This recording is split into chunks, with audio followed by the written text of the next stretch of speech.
اللهم آمين. لا إله إلا الله محمد رسول الله صلى الله عليه وسلم. لا إله إلا الله محمد رسول الله صلى الله عليه وسلم. لا إله إلا الله محمد رسول الله صلى الله عليه وسلم. لا إله إلا الله محمد رسول الله صلى الله عليه وسلم.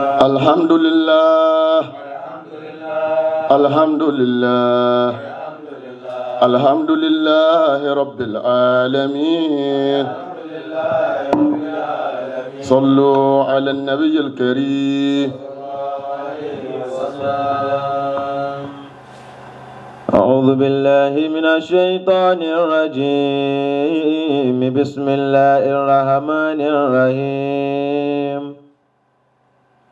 قل أوحي إلي أنه استمع نفر من الجن فقالوا إنا سمعنا قرآنا عجبا يهدي إلى الرشد فآمنا به ولن نشرك بربنا أحدا وأنه تعالى جد ربنا ما اتخذ صاحبة ولا ولدا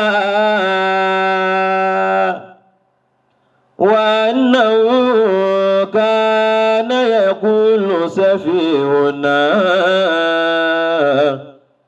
وأنه كان يقول سفيهنا على الله شططا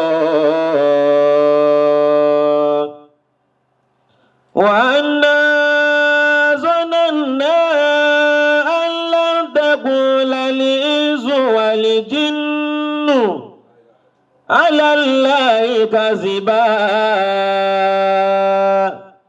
وأنه كان رجال من الإنس يعوذون برجال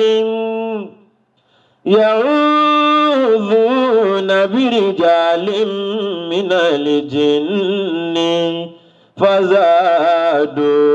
فزادوهم رهقا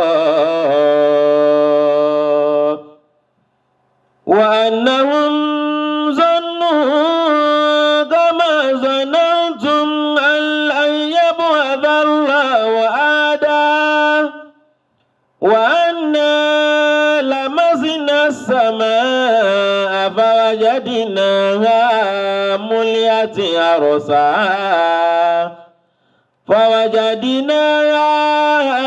مليت عرسا شديدا وشهبا وأنا كنا نقعد منها مقاعد للسمع فمن يستمع الآن يجد له شهابا رصدا وأنا لا ندري أشر يريد بمن في الأرض أم أراد بهم ربهم رشدا وأنا منا الصالحون ومنا دون ذلك كنا طرائق قددا وأنا ظننا أن لن نعجز الله في الأرض ولن نعجزه هربا وأنا لم من الهدى آمنا به ما شاء الله ومن يؤمن بربه فلا يخاف بخسا ولا رهقا. أعوذ بالله من الشيطان الرجيم. بسم الله الرحمن الرحيم. اللهم صل وسلم على سيدنا محمد بن عبد الله صلى الله عليه وسلم وعلى آله وصحابه وسلم تسليما. الحمد لله الحمد لله الحمد لله رب العالمين. الحمد لله. gbogbo ẹni ọba mọ̀ pé àánú Ọlọ́run wà ń rí ibi àbá wà tá à ń ti ń wò wá ẹ jẹ́ á pé alhamdulillah. alhamdulillah. gbogbo ẹni ọba mọ̀ pé àánú Ọlọ́run ó lépa àwọn bá gbogbo bí òun bá wù kó wọn wà tó sì nígbàgbọ́ bẹ́ẹ̀ ẹ jẹ́ á pé alhamdulillah. alhamdulillah. Ọlọ́run a dúpẹ́ lọ́dọ̀ rẹ o. alhamdulillah. tá a bá dúpẹ́ fún ọ kò sẹ́ni tó tó ọpẹ́ gbà àfiwọ́ Ọlọ́run. ìwọ nìkan lọ́ba tí í ṣoore kódà fẹ́ni tí ọ̀wọ́ tiẹ̀ ṣùgbọ́n wọ Ọlọ́run gbà wípé gbogbo ẹni tó dá ló nílò àánú rẹ. a dúpẹ́ fún wọ Ọlọ́run pọ̀ ọjọ́ wa. alhamdulillah. torí pé oúnjẹ tí àwa ń fún ọmọ ọ̀dọ̀ jẹ ó yàtọ̀ sí tá à ń fún àwọn ọmọ tá a bí gangan jẹ. fún díẹ̀ yìí àwa dúpẹ́ pé wọ Ọlọ́run ọjọ́ wa. alhamdulillah. àánú tó ń ṣe fẹ́ni tí ó sìn ọ́ ó sì tún kárí lọ́dọ̀ ẹni tí ó sìn ọ́ ìbájá wa bẹ́ẹ̀ káwọ́ ó ṣe o. ṣùgbọ́n ohun tí wọ́n fi jẹ́ aṣẹ̀dá adẹ́dá táwa fi jẹ́ ẹ̀dá rẹ̀ náà nù. àfi gbogbo ohun tó dá ma alimna minhum wa ma lam na'lam. èyí táwa mọ̀ àti èyí tààtì ẹ̀ mọ́ nù tó dá àfi sọ pé ó ṣeun. alhamdulillah. lẹ́yìn bẹ́ẹ̀ alhassanati wa sayyihat. ṣùgbọ́n qabla zalik Allahumma salli ala Muhammad sallallahu alayhi wa sallam. Allahumma akẹ́ ànábì ní kẹ́ẹ́ tó jẹ́ kẹ́rẹ́ wọ́n máa pọ̀ sí. sallallahu alayhi wa sallam. ẹni tó mú jáde nínú mọ́lẹ̀ tó mú jáde nínú kẹ́ tó gbé iṣẹ́ ìkẹ́rán tó padà sínú kẹ́ tààtọ́ wa ni ọmọ bá wa kẹ́ lọ àṣetorí pa afẹ́ kọ́ kẹ́ wa ni. sallallahu alayhi wa sallam. Ọlọ́run ìkẹ́ rẹ̀ kọ́ máa bẹ gbére lórí Muhammad sallallahu alayhi wa sallam. àwọn olólùfẹ́ ànábì náà ìkẹ́ rẹ̀ mọ́jọ́ dalili wa láyé. amiina. alhassanati wa sayyihat. dáadáa àtàìdá dáadáa àtàìdá good and bad good and bad. o lè mọ̀ you are a bad person, you are a very very bad person. ọyọ lẹ́nu gbàgbé irun you are a bad person, gbàgbé àwẹ̀ you are a bad person, ọ̀rọ̀ sàkákọ́ lọ́wọ́ àlẹ́ you are a bad person. o lè níjà mi you still a good person. ṣèbọn tí ní mu you still a good person. ṣèbí rọ́ ní pa you still a good person. ṣèbí wọ́n sì ń lọ mọ́ká you still a bad person. Allah. títóbi Ọlọ́run ọba àdìjú. Allah. jàmáà mùsùlùmí good and bad dáadáa àtàìdá. ìjọ tí Ọlọ́run ti dá wa sáyé ló ti gbé ẹ̀wù méjèèjì wọ̀ wá. kò síbi dáadáa rẹ ó ti tó láyé tó ní sàì láìda fi akọ́lẹ̀ èso ọmọ Ọlọ́run. kò síbi aṣọ àìdá rẹ ó ṣe dọ̀tí tó o tún wá ní níbìkan tó pé o lè tí ìjà yìí náà ni ọmọ yẹn gbà nímọ̀ràn. good and bad. mo fẹ́ kàn rán gbogbo wa lẹ́yìn kí kálukú fèsì bọ́ bá ti mọ Ọlọ́run ẹ̀sìn ká mọ̀ sí lọ gbá bí pàápàá bá mọ kó n bí ọ̀rọ̀ lọ́rọ̀ àwọn tó ní wọn ọ̀dà àwọn tó rí pé ibi tí wọn ọ̀dà fi hàn ni ibi tí wọn náà ọ̀dà sí pọ̀. good and bad. bá a ti dá náà là dá. Allah. bá a sì ti sọ pé àwọn tí ọ̀dà náà wọ́n dá. ọjà olólè ọ̀pá ọlẹ́kùn ni àìdá ni owó tó fi pa àwọn lẹ́kùn ló pọ̀ ọmọ tó bínú lẹ́rìn ló fi pa àwọn tó bí òun gangan ló fi pa àwọn lẹ́rìn ọ̀dọ̀ tiẹ̀ ló pa àwọn lẹ́kùn owó ẹkún tó pa àwọn náà ló fi pa àwọn kan lẹ́rìn bó ti jálẹ̀ ìdá lọ́dọ̀ tiẹ̀ ẹni rẹ̀ lọ́dọ̀ àwọn kan. Allah. bí gbogbo wa yìí náà bá ti pẹ́ ni rẹ̀ lágbájá lọ́dọ̀ àwọn kan bá àwọn ọ̀gbọ́n lè rádà ilẹ̀ tí wọ́n kó kalẹ̀ ńlẹ̀ yín tọ́ lọ́ọ́ dànù, ìdọ̀tí dustbin tọ́ lọ́ọ́ dànù, rere lọ́mọ ṣe fúnra rẹ̀, ìka ló ṣe fẹ́ fọ̀n. nínú ìdọ̀tí yìí lòun ti fẹ́ yó. esisi ọ̀gbàdúrà kégbò ọ̀sán dáadáa ni wọ́n ṣe fúnra rẹ̀ ló fi nǹkan sójú egbò, ìka ló ṣe fẹ́ sisi tó fẹ́ wá ìjẹ ẹ̀mú lára egbò tiẹ̀.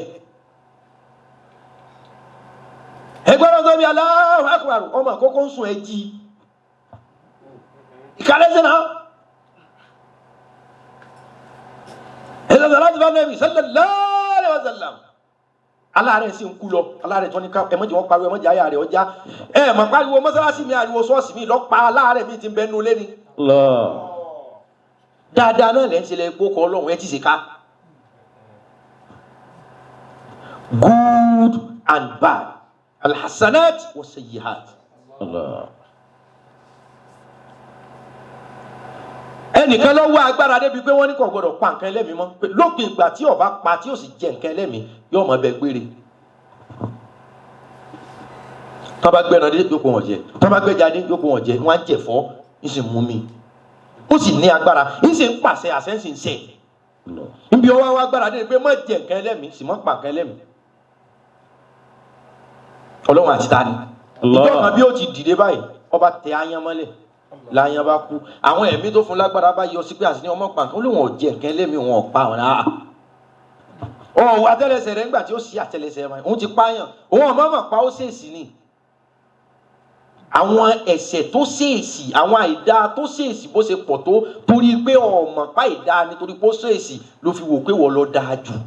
tó bá jẹ́ wípé àwọn ó ṣèèṣì nínú àìdá àbámọ̀ gangan ni àbáfẹ́ rí wípé àwọn yìí tá a kàn fókọ̀sì pa ìdá ni wọn ò tó àwọn yìí tá à ń ṣèèṣì tá a mọ̀ pa ìdá ni. wọ́n á ní sọ fún yín pé in ahsantum. in ahsantum li anfusikum wa in asatum falaha fa idha jaa wa'dul akhirah liyasu'u wujuhakum wa liyadkhulul masjida kama dakhalu awwala marra وليتبروا ما لو تتبيرا وليتبروا على ما لو تتبيرا. wọ́n ní sọ fún ibẹ̀ in ahsantum. in ahsantum. wọ́n lẹ́nu yóò tó bá sàlẹ̀ sànú yín pé good, I will be good, I will be a good person. in ahsantum. good character. I will be advocating for good character, good personality, good attitude, excellent attitude. wọ́n lẹ́nu tó bá ní dáadáa lèmi fẹ́ gbámú ní tèmi. ahsantum li anfusikum. ahsantum li anfusikum. wọ́n ní ó di dáadáa yẹn mú li anfusikum fúnra rẹ̀ fẹ́mi ara rẹ̀ fún dáadáa ara rẹ̀. wọ́n lẹ́nu wọ́n bá ní dáadáa ló wọ́n mọ̀ sí forí ara rẹ̀ ní. wa inni asa'atum falaha. ẹni wọ́n ní báàdì ibẹ̀ lòun fẹ́ dì mú tí ó pọ̀ jù falaha wọ́n lòun náà ló ní ṣé wọ́n lọ́ọ́ sẹ̀sán ni wàhálà rẹ̀ ti fẹ́ pọ̀ jù.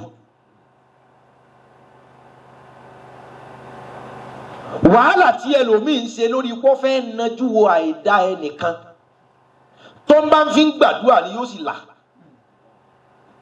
ẹlòmíín ti kírètì táìmù láti máa wádìí bó ló ṣe kò gẹ́tì ẹ̀ náà. o ti ní táìmù jù lórí pọ́ fẹ́ máa wo bad side àwọn èèyàn. You are a bad person. tó nínú tálùkùrá ni tó sọ fẹ́ kọ̀ wọ́n látàjà sàṣú.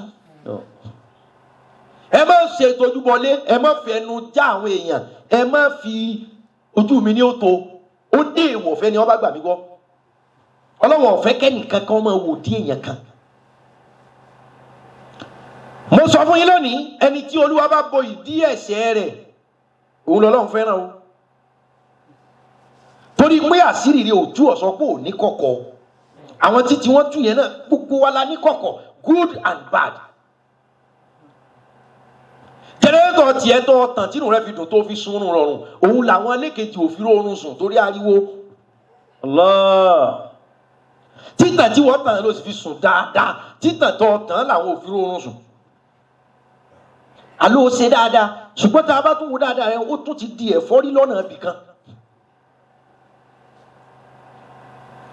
alhasanat was-sayyihat. إن أحسنتم أحسنتم لأنفسكم. wọ́n lè ní ọba yẹn dáadáa láàyò wọ́n lọ yẹn dáadáa yẹn láàyò fúnra rẹ̀. وإن أسأتم فلها. ẹni ọba wa ní dábúrò báńkà lòún fẹ́ yà falaha fúnra rẹ̀ náà ní. ìwọ tó ń sọ pé gbogbo èèyàn wọ̀ náà bá ti ń ṣe iná lẹ́wọ̀ ẹ̀ ń kírun ẹ̀dùn ọmọ yà ẹ̀ ń ṣe kíní kan ẹ̀ ń ṣe gbá ẹ̀ ń ṣàwọ̀ wọ̀ náà. ó dà kí ni ìdùnnú rẹ kó díjọ́ ògbé làlìkì àmọ́ kí wọ́n pẹ́ ni tó ọmọ rí kan wọ̀ náà lọ kí ló wú ọ lórí bẹ́ẹ̀. ṣé ọmọ wa fún Ọlọ́run àtàwọn mọ̀lẹ́kà ní ẹ̀sáwọ́ ni ẹgbàgbà ọmọ fún àwọn mọ̀lẹ́kà lẹ́sìn wọn báyìí pé ọwọ́ náà kí ni ìdùnnú rẹ. وإن أسأتم فلها. kárí ẹni àmọ̀rí láyé kódà kọjá látakò kọ́ a máa wọnú náà lọ́nu náà téèyàn wọ̀ tí parun kí ọ̀dà òun wọ náà nísìn upgrade àlìjáná tiẹ̀. èyí tẹ́ ẹ bá lè tún ṣe nù ṣẹ̀dá àwọn èèyàn ẹ bá wọn tún ṣe ẹ fọ̀rọ̀ tún ṣe. ká a bá dúró sí pé ẹ wọ́n mi ti ṣe o ẹ wọ́n ń bẹ̀ sí jẹ́ o wọ́n. aláyé ń bàjẹ́ lọ. gbogbo àwọn tẹ́ ẹ̀ bá tí kọ́kọ́ rí ayé gbà lọ́wọ́ wọn ẹ̀ lè fún wọn lẹ́sìn kó yé wọn. nǹkan sọ fún gbogbo èèyàn nu ẹ̀sìn táwọn èèyàn ń lọ sí gan nísìnyí torí ayé ni. tẹ́ ẹ̀ bá sì tí ì rí ayé gbà lọ́wọ́ ọ̀bùn dúnìyà tẹ́ ẹ̀ bá tí kọ́kọ́ rí ìfẹ́ ayé gbà lẹ́mìí àwọn èèyàn ẹ̀sìn ò ní wọnú ọkàn. ló fi jẹ́ pé ń bo làdúrà ti ń gbà lẹ́fíríbọ̀dì ń lọ ìbá jẹ́ pé ìhó ni wọ́n fi ń gbàdúrà ń bẹ̀ ìbá jólúgbòhùn ni wọ́n ń lò ń bẹ̀ ṣé tọ́bátà ti wí yóò rí bẹ́ẹ̀ ibi táwọn yẹn ń lọ nìyẹn kìí ṣe pé ọ̀dọ̀ ta lọ́lọ́run fi ìyọ́nú àtàánú ẹ̀ sí. àwọn tẹ́yìn ń pè lẹ́lẹ́sìn gan ayé ni wọ́n fẹ̀sìn kọ́ lọ́rùn good and bad. lẹ́yìn kí wọ́n kọ́kọ́ wẹ̀ kọ́ ọmọ kò pé alihamudulilayi ìtúnṣe nínú tó ọba fún mi láǹfààní àti pé ìtúnṣe ìnígbẹ́rù rẹ̀ kan ọ̀dà torí ẹni tí ọ̀dánú ẹrú rẹ̀ náà dá ẹni tí mo lọ dánú ẹrú rẹ̀ náà ò tún dá. إن أحسنتم أحسنتم لأنفسكم. ìjọ Ọlọ́run ti dá wa ló ti gbé ẹ̀wù méjèèjì bọ̀ wá lọ́rùn ìtọ́wọ́ rẹ̀ ṣe rere ìtọ́wọ́ rẹ̀ ṣe kan yòókù bí ọba ti mọ ní ọmọ kò sẹ́ni tí ò ṣe bí kò sẹ́ni tí ò ṣe ká bí ọba ti mọ ní ọmọ ẹ mọ bí tí ká ti bẹ̀rẹ̀ níbi ká mọ jí báyìí ròyìn àgbé nínú ẹ̀gzámù olùfà ẹ̀sìn jí báyìí rò tiẹ̀ pé ẹ̀kan ẹ̀dùnú wọn táìmù tó wọn mọ̀ wá báyìí rò mí ẹ̀gzámù ti kọjá làjì. ṣe ẹ wo táwọn ọmọ kéékèèké tí ń ṣe bẹ́ẹ̀ fúnra wọn ò sí ni kí wọn yẹn wá dàgbà kí wọ́n pé iṣẹ́ bí kan tọwọ́ mi jáde rí ó fi yè sí ni ó ti ṣe ká.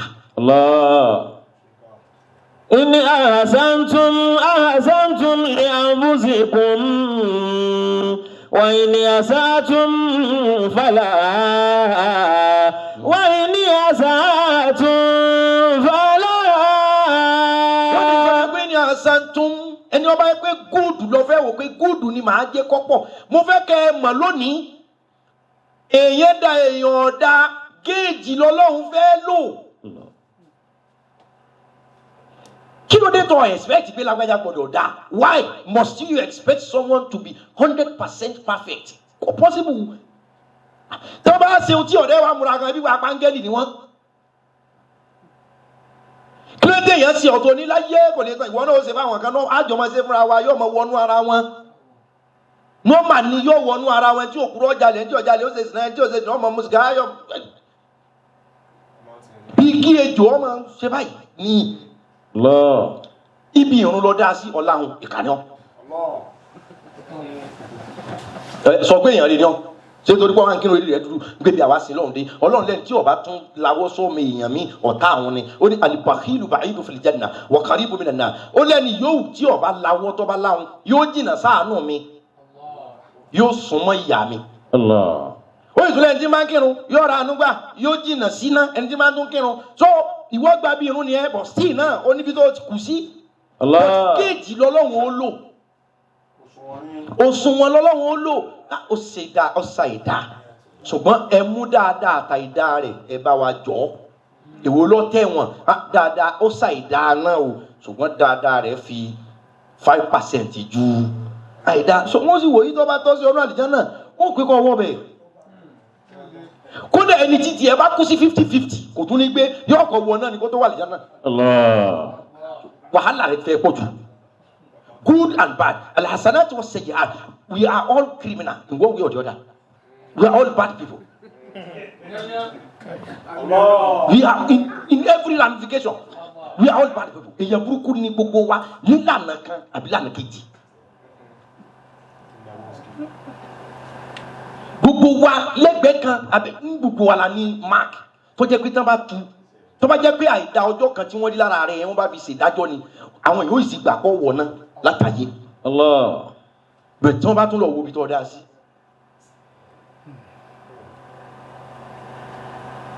Wọ́n ní sọ fún yín pé in ahsantum. tó bá jẹ́ pé dáadáa ni wọ́n fẹ́ kọ́ pọ̀ dáadáa. ahsantum li anfusikum.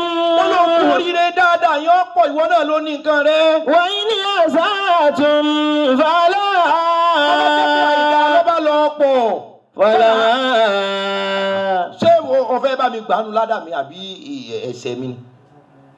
àbọ̀ àwọn tó ń ké mọ́ tó ń wí gbogbo tó ń wí ìwọ náà ìyàwó ilé ará àdúgbò tó pé ẹ mọ̀ wo bí ti lọ yóò máa rìn bí obìn kéènì ó ti ṣàìdá.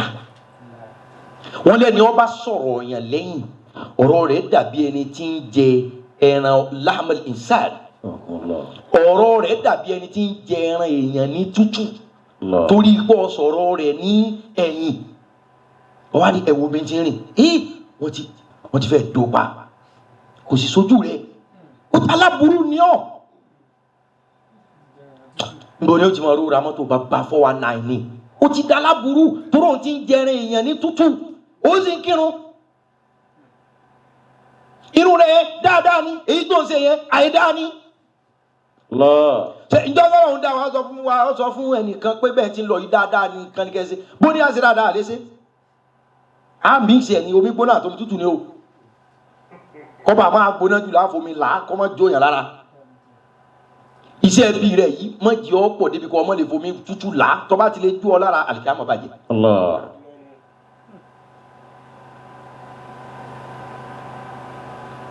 ìgbà kan wọn pé ọba egun orí ìyàwó kan egun orí ọba ẹ̀sọ́ ọba tí ọ̀la lè nísìnyí yàtọ̀ só lórí. kò sì sí ọba kèfèrí mọ́ láyé lónìí tó o bá jẹ́ kìrìsìtẹ́nì tó ń sin ọlọ́run ó jẹ́ mùsùlùmí tí yóò sin ọlọ́run. Allah. ayé àwọn kèfèrí gan ọba yìí yàlè tó rọ́mọ̀ pé tó ń bá yàlè obìnrin òun ẹlòmíì ò tún débẹ̀ mọ́. ẹ̀yin tẹ́ gbẹ́sìn dé ẹ̀yin ọba ẹ̀yin yàlè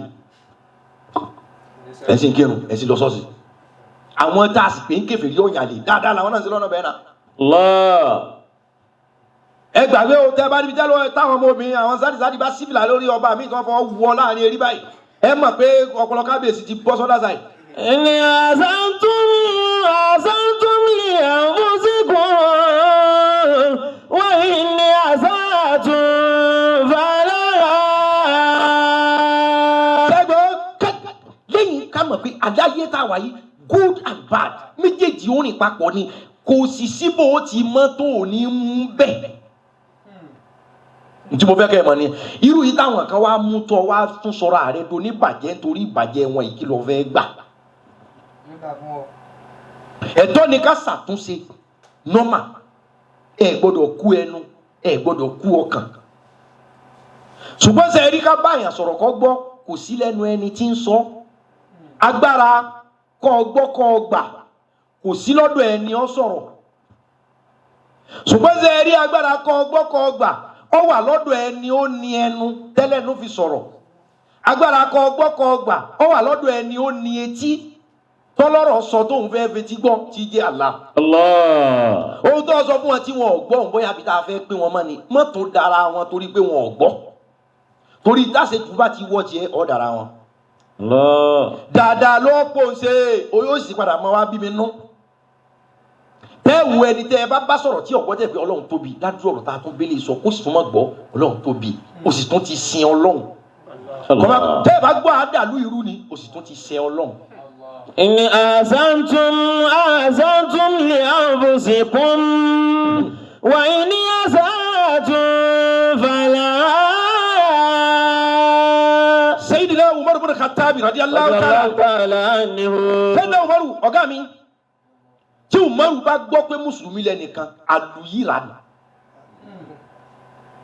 ṣíṣe rí nu ṣùgbọ́n kò ibi ní ṣe ń jọ nǹkan ìṣeré Umaru kan náà yìí náà Umaru wa nígbà Nábì kú tí Abubakar jẹ ni Umaru jẹ kàtàlí Umaru Sayyidina Umar bin Khattab tó wà nù one of the closest companions to Prophet Muhammad sallallahu alaihi wasallam tí Umaru bá gbọ́ pé you are a Muslim aludaku ni Umaru lu àwọn èèyàn tó bá pera àwọn mùsùlùmí ìlú wọn tẹ tí wọ́n dákú tí wọ́n ṣe dàmílẹ wọn lérí kí wọ́n tó jí wọn ọ̀sẹ̀ o but because they are Muslim. Ọwọ́ ní àbúrò kan tí ń jẹ́ Fatima ni wọ́n wá sọ fún pé ń tí ń gba ẹ̀sìn Muhammad o òun pẹ̀lú Sa'id ibn Zayd wọ́n ti ń gba ẹ̀sìn Muhammad àbúrò òun Fatima wọn ni yóò jẹ ìyá lónìí èmi tí ń lu ara àtà lálùpá nǹkan da lẹ́sẹ̀ kí n tó da lápá ìbínú ni Sayyidina Umaru ń bá lọ ní. Ó délé àbúrò tí wọ́n sì ń ka Quran lọ́wọ́ ni wọ́n bá sáré palẹ̀ mọ́ máa wẹ̀ yà Fatima bọ́dà ọjà ìyá lónìí ìyẹn bá sá lọ abẹ́ kínní kan torí bọ̀ dáre Umaru ọmọ pé ń yọ ẹ̀sìn sí Umaru èsì gbọ́ ẹni wọ́n bá jẹ́ mùsùlùmí àlùpàní Umaru dáńsàdúrà fún yìí o sẹ́ni èpè kọ́ ni níjọ́ wọ́n bá ní àwọn kakura ni ọmọkùnrin wá ní ẹ̀gbọ́n ẹsẹ̀ sùúrù yẹ Sa'id ibn Zayd ẹgbẹ́ ẹsẹ̀ sùúrù náà ẹsẹ̀ lílù ọmọ ti sálọ òkè ẹsẹ̀ sùúrù ọmọ àmì lásán bàtàlì wọ́n lọ ń kọ́ ní mùsùlùmí wọ́n ní ẹsẹ̀ sùúrù apáta ẹgbẹ́ kó wọn mọ́ lọ wọ́n sì gbé Kùránì ìwé abala tóun ní wọn kí ló jẹ́ wà nù ìwé tó ń ká káfíń kí n gbọ́dọ̀ àbílẹ̀ yìí ni ẹgbọ́n ọ̀dà bá mú ìyẹn bá ní la yamassuhu illa al-mutahharuna. Lè mú Kùránì just like that ìwé ẹ̀sìn wa ni èèyàn máa fọwọ́ fọsẹ̀ ni èmi ẹ̀gbọ́n mi ò pé mo fẹ́ fún yín èyí lẹ́ni mú wa mo sì ní ẹni tí ó gba kínní òfin ni yóò jẹ́ ni tí ó ti mọ àìfọwọ́dọ̀ ti gbé ní ìdẹ́mọ́ bí tẹ́ ti ń bọ̀ ọwọ́ kòrónà ẹ má fi gbé Kùránì ọkùnrin ọmọ ni ọ̀dà máa ń gómìnà ntẹ́ntẹ́ ṣe mo fẹ́ mọ̀ lónìí gbogbo ẹni Ọlọ́run bá sì fẹ́ rọ̀ attention ní ọkọ̀ jí ó ní kódà bí fọwọ́ náà yóò bá gbàyàn attention lè yàn ọkọ̀ fún wọn bí ayé yẹn bá kódà bómìnir kan bá wọn sẹ́ẹ̀tì kìnnì kan fẹ́ẹ́ kan gbogbo ohun tó bá sẹ́ẹ̀tì fún wọn tí ọba ti lè tó ọba ti fún látẹ̀ẹ́sán kò lè gẹ́ẹ̀tì rẹ̀ fún mi Umaru bá lọ fọwọ́ bá kà fún pé tọ́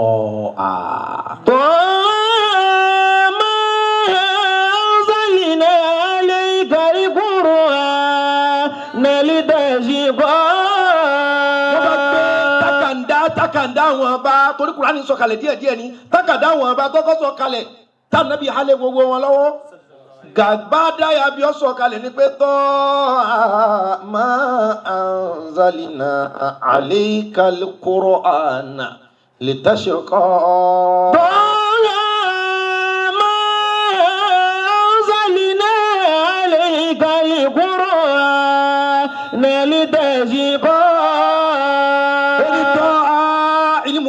ربي والله أعلم بمراده ما أنزلنا عليك القرآن لتشقى. wọ́n ní tọ́ Ọlọ́run gbà láìrò lórí àyà méjèèjì àṣírí ni àdìtú ni òun ló mọ̀ ọ́n ṣùgbọ́n tákàndá ta mú lọ́wọ́ yìí ń tọ́lọ́ wọn bá kọ síbẹ̀ ni pé. ما أنزلنا عليك القرآن لتشقى.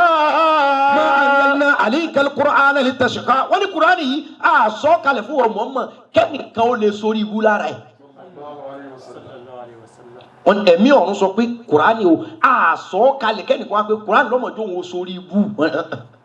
Kùránì ò ní mú yàn kan sórí ibú. ìlà àtàbíkì àtàrí ìmọ̀ yàgàṣà. ìlà àtàbíkì àtàrí ìrántí ni lima yakhsha. fẹ́ni ó bá páyọ̀ Ọlọ́run tó bá páyọ̀ Ọlọ́run tó bá ti ń ka Kùránì sí gbogbo nǹkan dáadáa ọmọ ṣẹlẹ̀ sí ọ. Umaru ẹnbi ara rẹ ti ń balẹ̀ bọ̀ nù ara rẹ̀ náà ó tó yà. tanzilan mimman khalaqal arda. wọ́n ní ẹ̀rí Kùránì yìí kìí ṣe ìwé lásán tanzilan asọ̀kalẹ̀. mimman khalaqal arda. látọ̀dọ̀ ẹni tó dá sánmà. was-samawati al-ula. tanzilan mimman khalaqal arda. wọ́n ní Kùránì yà sọ̀kalẹ̀ látọ̀dọ̀ ẹni tó dá sánmà. khalaqal arda. látọ̀dọ̀ ẹni tó dá ilẹ̀. was-samawati al-ula. tó jẹ́ pé òun náà ló tún dá samawati al-ula sánmà tó fi ga nù. ẹni ó dálẹ̀ tó dá sánmà ọ̀dọ̀ ẹ̀ ní Kùránì ti wá kì í ṣe ìwé àròrí kọ. ṣé náà Umaru tún ó fìlẹ̀. Ar-Rahmanu. wọ́n ní ọba tí ń gbẹ́ sánmà ọba tó dá sánmà àti ilẹ̀ tó dá ilẹ̀ àti sánmà yẹn Ar-Rahman wọ́n lòun mọ̀ lọ́ba àjọkẹ́ ayé ọba òun lọ́ba tí kẹ́ gbogbo èèyàn àtẹni tí ń sìn àtẹni tí ó sìn. Alal arshi istawa. Alal arshi istawa. ọba tó jókòó lórí àga aláràsí ẹ̀ istawa tó nara tán tí ń wo gbogbo nǹkan. gbogbo kìíní yìí ń jẹ́ gbólóhùn àmì létí Sayyidina Umar. Lahu ma fi samawati wa ma fil ardi. wọ́n ní ẹ̀rí ọlọ́wọ́n ọba yìí o lahu ma fi samawati wa ma fil ardi. gbogbo tí ń bẹ sánmà àti tí ń bẹ lórí ilẹ̀ òun lónìí. Wa ma baynahuma wa ma tahta thara. ìyé wá sí ohun tí ń bẹ sánmà àti ilẹ̀ nìkan lọ́wọ́n ọba ní wa ma baynahuma ọlọ́run ló tún ní ohun tí ń bẹ láàárín sánmà àti ilẹ̀. Wa ma tahta thara. bí wọ́n ti ń kí àyà wọn ń wo Akínyẹmí Sayyidina Umar. Radiyallahu anhu. ọkàn bu ẹkún ni. Allah. ń gbọ́. Wa in tajhar bil qawli fa innahu ya'lamu sirra wa khafa. ó ní sí ọlọ́wọ́n ọba yìí ya'lamu sirra wa akhfa. Wa khafa.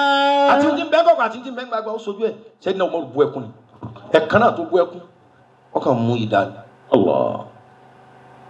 ó yìí ti sọ fún wọn ní gbàgede pé òun kọ́ fẹ́ lọ lu àbúrò òun tó gba Islam tóun bá lù tán tí wọ́n ń dàmúlẹ̀ lórí ńlẹ̀ òun wà bá yín lásẹ̀mbìlì mọ́sálásí tí wọ́n ní wọ́n ń jókòó àsẹ̀mbìlì táwọn mùsùlùmí wà á wà lọ lù wọ́n pamọ́ bẹ́ẹ̀. Allah. wọ́n kàn mú ìdá tẹkùntẹkùn. Allah. omi ọ̀dá lójú Sayyidina Umaru wọ́n bá gbẹ̀sìn wọ́n bá di gbàgede wọ́n bá ń pè ya Umar ya Umar ya Umar wọ́n náà ń pè Sayyidu Makkah ń pè àwọn Abu Jahli ń pè gbogbo wọn wọ́n ń pè wọ́n ti ní kó tútọ́ bá lọ́kọ́lọ́run ìdá tó mú báyìí ọkàn lọ bí tànàbí wà àtàwọn jama mùsùlùmí. Sallallahu alayhi wa sallam. báwọn mùsùlùmí kan ṣe rí wọn họ ni. alálùpàdé àwọn tí ọ̀láyà họ àwọn kan pé wọ́n yà náwó apá ní tọ́ bá pààyàn ò lè jí ẹ̀fọ́ àwọn ẹ̀nà ó bá mú ìdá rẹ̀ ó bá fi gún rẹ̀. àwọn kèfèrí òkú náà ń bọ̀ pé bọ́yá ọlọ́gba fúrọ́ǹtì ni bẹ́ẹ̀ sẹ́ni náà mọ́tò ní ẹni wọ́n bá bí ẹ̀pọ́n bá bẹ́ẹ̀ dá ọ fọwọ́ kan mùsùlùmí kan lẹ́yìn. Allah. wọ́n mọ̀ mo jọ́ ìrẹ́ lónìí ìmọ̀ pé kí ni ìdá tó yìí. láti òní lọ èmi ò ní na ẹ̀yìn mọ̀ sẹ́rẹ́ tó bá lẹ́yìn òní ṣe ń tẹ̀ ṣe yìí ìmọ̀ dùn wọn ni. Wa in tajhar bil qawli fa innahu ya'lamu sirra wa khafa. ọjọ́ tí Sayyidina Umaru ń lu àwọn mùsùlùmí irú èèyàn wo ni. kí n fi gbogbo ẹnu tó èèyàn bí ni níjọ́ òun.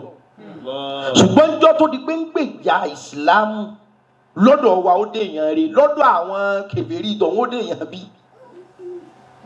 ojú tí wọ́n fi wo ọ̀rọ̀ tó léèyàn rí ní ojú rẹ̀ làwọn kan fi wọ ẹnìkan tó léèyàn bí ní ọ́. àwọn adájọ́ tí ń gba àbẹ̀tẹ́lẹ̀ tí wọ́n ń dájọ́ èké lọ́dọ̀ àwọn tí ń fún wọn lówó pé àmú trọ́ọ̀sì lágbájá sars jekora láti èèyàn wa ni. yóò sì da ẹjọ́ tí ọ̀yọ́ kọ́ dá lọ́dọ̀ àwọn tí ń sì ń fún lówó tí ń fi ń dá ẹjọ́ tí wọ́n tún bá àwọn trust yẹ pé èèyàn àwọn nítorí lọ́dọ̀ àwọn èèyàn rẹ ni lọ́dọ̀ àwọn tí ń dá ẹjọ́ burúkú fún gan èèyàn bí gbogbo ojú tó o bá fi wo ọ̀rọ̀ tó bá rí báyìí lọ́dọ̀ rẹ báyìí lórí lọ́dọ̀ ẹlòmíì. Allah. good and bad alhassanati wa sayyi'at bó ti dáa náà ni ọ̀dá. In ahsantum li anfusikum wa in asatum falaha. ohun tí mi ń kọ́ wa ni wípé dáadáa àtàìdá ọkàn ni ọkọ tó ṣe pé kódà àwọn kan wà wọ́n ń ṣe dáadáa ṣùgbọ́n nínú ọkàn wọn mọ̀ pa ìdá làwọn ṣe. ọmọ lójú tiwa dáadáa ni o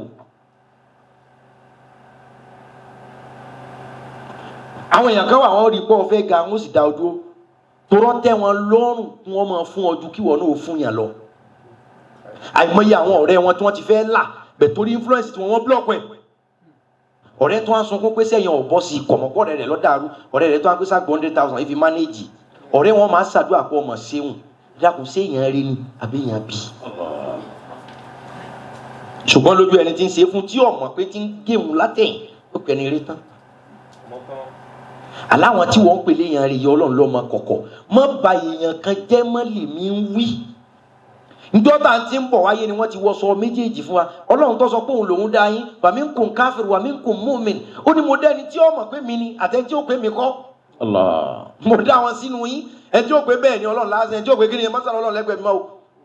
sẹ́yìn pé bí ọlọ́run ti tó wọn ẹlòmíì fẹ́ gbọ́ ọkọ̀ ẹ̀ inú mọ́ bí torí ọlọ́run ti ṣeun tó bà á nínú jẹ́ tó gbà wípé tó bá jẹ́ pé òun lọ́ dá ọkọ̀ ẹ̀ kó ṣeun báyìí. Allah. èèyàn bímọ mẹ́tẹ̀ẹ̀ta kú lọ́jọ́ ogbó ẹ̀dákun bò lẹ́ẹ̀tì júwe ọlọ́run fún tí ó yẹ. Allah. tí ọlọ́run fúnra rẹ̀ ọba kan sí ọkàn rẹ̀ pé mi náà ní í jẹ́ mi yóò pé kí ni. tèmi torí pé àwọn èèyàn jẹ owó olé lásán ni wọ́n ń chẹ́ǹjì ẹ̀sìn. mo tẹ́ ń sọ fún yín nìyẹn èrò pọ̀ mọ́sálásí èrò pọ̀ sọ́ọ̀sì gbogbo wa ká wọ́lọ̀ wá. tí mísàlá lọ́ fà yìí tó ẹlòmíì fẹ́ ló fi wá nùjọ rẹ̀ títí mísàlá bá ti ànáǹsì pọ̀ ń fẹ́ àwọn kò ní wá mọ́. òun ní gbàwájú ní túnlẹ̀ lẹ́sẹ̀ ní tún mọ́sálásí ẹ̀ ń pọ́ kúṣẹ́ ẹ̀ ń pé ara rẹ̀ yọ̀ mọ́yàn ẹ̀ ń pé ẹni rẹ̀ ni ẹ̀ ń pọ́ ọmọ nǹkan ṣe ohun tí wáwá tí ọba ti ní lọ ní ẹ̀sìn kọ́ lọ́wọ́ wà náà lọ́dọ̀ tí èèyàn rẹ̀ sí ni mission ni ọ̀wà accomplish yóò fi ohun tẹ́ ní ṣeun lẹ̀. إن أحسنتم أحسنتم لأنفسكم وإن أسأتم فلا إذا كان هذا كافرا جازمه وتبت يداه في الجحيم مخلدا أتأنه في يوم اثنين دائما حتى أنه في يوم اثنين دائما يخفف عنه لسرور بأحمد يخفف عنه لسرور بأحمد wọ́n lè sọ fún yín. إذا كان هذا كافرا جازمه èèyàn kan bẹ à ń pè ní Abu Lahabi. لعنة الله عليه. bàbá tó bí bàbá kan náà ló bọ́ àti bàbá tó bí ànábì. Alaihi wasallam. ẹbí ànábì ni ìdílé bàbá. Abdullahi tó bí ọ̀gá mi tí jẹ́ Muhammad. Sallallahu alayhi wa sallam. Abdullahi pé 26 years tó fi kú. Níjọ́ tí wọ́n ṣe bẹ́ẹ̀ de 25 Abdullahi ẹ̀jẹ̀ ni wọ́n ṣe. Torí jọ̀hún bàbá tó bí sọ pé wọ́n pọ̀ ọmọ kan fọlọ́hún tó bá fún un lọ́mọ ọkùnrin 10. ọjọ́ tí Abdullahi wá pé 25 lọ́lọ́ wá ní àdéhùn jọ̀hún mú kan fún mi náà àwọn ọmọ. Wọ́n wá léwo ni kó mú ilé ìbòjú wọn kàn wọ́n kan ilé nǹkan. ọba Abdullahi tí gbogbo èèyàn fẹ́ràn ni mo fẹ́. Nbẹ ni gbogbo olúwa dìde pé sàárà wo ni ká fi di ló fi jẹ́ pé kò sí ohun tí ò ní solution ìwọlé ò tí di tẹ́tì ẹ̀. Gbogbo ọmọ káwá dìde níjọ́ náà àwọn èèmọ̀ ọlọ́run táwọn sìn wọ́n kẹ̀sì fún kékeré kan bẹ tí ń jọ́ ọlọ́run ẹ̀mí kan bá wọn sọ̀rọ̀ á mọ̀ fọ́lọ́ ẹ̀. ọ̀rọ̀ náà pọ̀ ìtàn náà sì pọ̀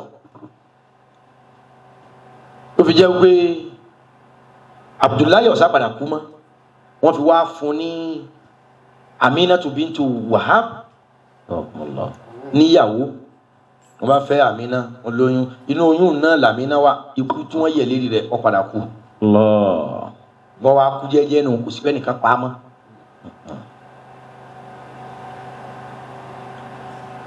ìbànújẹ́ pé Abdullahi kú ó bá gbogbo Mọ́kà ó bá ìdílé gbogbo àwọn nasabu ìbànújẹ́ bá wọn gbogbo àwọn ahbab àwọn olólùfẹ́ tí ń bẹ láàrin ìlú àwọn al-muqarrabun ìbànújẹ́ bá wọn alásùnmọ́ Abdullahi kú tíyàwó rẹ̀ sì wà nù oyún ìgbà tí Àmínà ó bímọ tí wọ́n lọ́kùnrin ló bí ìdùnnú yẹn ìró ìdùnnú sọ ni. Allah. Abu Lahabi pẹ̀lú ìdùnnú pé Amina bímọ ìyàwó àbúrò wọn ọmọ ẹgbẹ́ ọmọ bàbá ó bímọ ó ní wọ́n bímọ ìdùnnú ìkànnù àwọn ẹrú tí ń sin gbà slave ọba ni lónìí ìní ta ìwọ ẹrú ìsìn ní fi ọsẹ ẹrú mọ́ mo sọ ẹ́ dọmọ. Allah. Pẹ̀lú pé wọ́n bí ọmọ Abdullahi. Allah. Wọ́n pẹ̀lú ìdùnnú sẹ́ pé ikú Abdullahi ń bẹ lára wọn bànújẹ́ ìdùnnú pé ọkùnrin ọba mọ ẹrú pé mo sọ̀wọ́ dọmọ. Allah. Látara dùnú ẹ dákun kí ló ṣe good or bad that's good. Muhammad tó torí rẹ̀ fi ẹrú lẹ̀. Sallallahu alayhi wa sallam. Muhammad bá dàgbà ó fẹ́ yàwó ó bímọ nùbúwà dé ìyẹn ìjà nàbí prophethood dé ó bá bẹ̀rẹ̀ sí ní polongo pa nàbí lòun ìwọ tínú rẹ̀ dùn ju abíyàn tó fi fẹ́ rú lẹ̀ níbi tí ń ṣe wá sí pé èmi là nàbí o lọ́ba yọ síbẹ̀ lọ́ba ní tabbati yadaka ya Muhammad. Allah. Lẹ́nu rẹ̀ ni o ní yẹ ọ́ ìwọ tó ń ṣe wá sí. Allah. Lọ́lọ́run ànábì kọ́ dá ìpè padà fún. Sallallahu alayhi wa sallam. Ọlọ́run fún rẹ̀ bá rọrùn púpọ̀ ni Ọlọ́run bá dá padà fún pé tabbati yada. Tabbati yada abi lahabin wa tabba ma aghna anhu maluhu wa ma kasaba sayasla naran dhata lahabin wa imra'atuhu hammalatal hatab fi jidha hablum min masad. Ọlọ́run bá ní ọwọ́ tí wọn náà sí ànábì kò ní yọ bá ọwọ́ tiẹ̀ náà. Ọlọ́run dá padà fún. Ànábì wa bímọ obìnrin ó bí Fatima ó bí Kulusumu ó bí Ruka. Ìkànnù àwọn ọmọ Abu Lahabi ń jẹ́ Utuba ọkùnrin ni ìkànnù àwọn ọmọ Abu Lahabi ń jẹ́ Utaiba ọkùnrin ni. Utuba ń fẹ́ ọmọ ànábì kan tí ń jẹ́ Rukayatu. Utaiba ọmọ Abu Lahabi ọkùnrin òun náà ń fẹ́ ọmọ ànábì kan tí ń jẹ́ Kulusumu.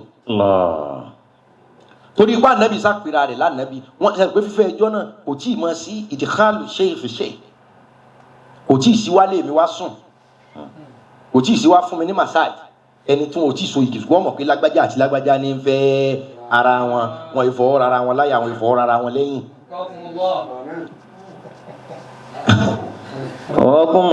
Gbogbo ẹ̀yin tẹ̀ ń ṣe bẹ́ẹ̀ ní sí eré ó ti fọ́ yín nínú ọ̀bá kan sọ fún ọmọ yẹn pé ṣé ò sọ pé láyé ànábì wọ́n mọ̀ pé àwọn ọmọ yìí kí wọ́n fẹ́ra wọn ṣùgbọ́n tí ọba ti dijú àsopọ̀ kò ní sí kíbọ̀rọ̀kì kò ní sí ọ̀rọ̀ bọ̀ kíbọ̀. Ṣùgbọ́n àwọn ọmọ tí wọ́n ti mọ̀ wípé ìyàwó rẹ̀ ní ọkọ rẹ̀ ní ọmọ ànábì méjì àtọmọ tiẹ̀ náà